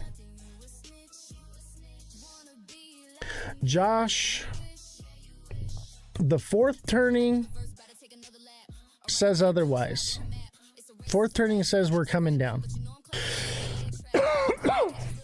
2028 is the year, baby. After 2028, expect massive prosperity. 2029, 2030, that's when you're going to get all that return you're looking for in crypto. So you have time. Wait for it to come down, buy it, accumulate it, hold it, and you're going to make tons of money. That's the best way to make money in crypto. The best money. Buy in smart money zones, hold, and chill. All right? 2026 is a good year, y'all tripping. I'm not sure about that. We will have to see what the yield curve holds. But 2026, we're going to see a lot of reactionary rate cuts, which is not good. Yeah, they're going to give us 4 or 5 years to accumulate. Chill out.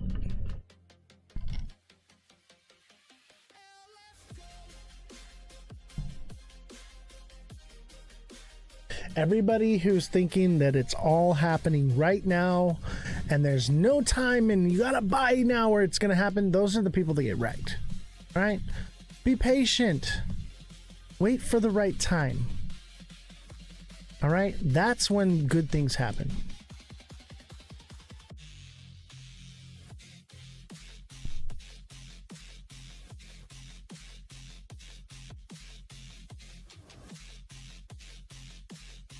What's the price on BTC? It looks like 92.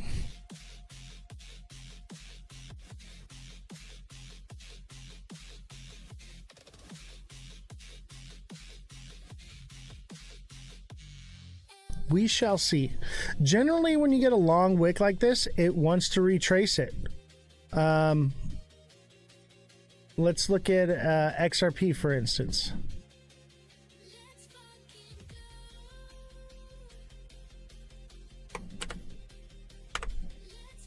Look at XRP. All right.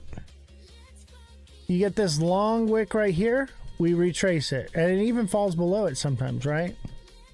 You get this long wick right here. It's going to retrace it and possibly fall below it. I'm calling 163 again, baby.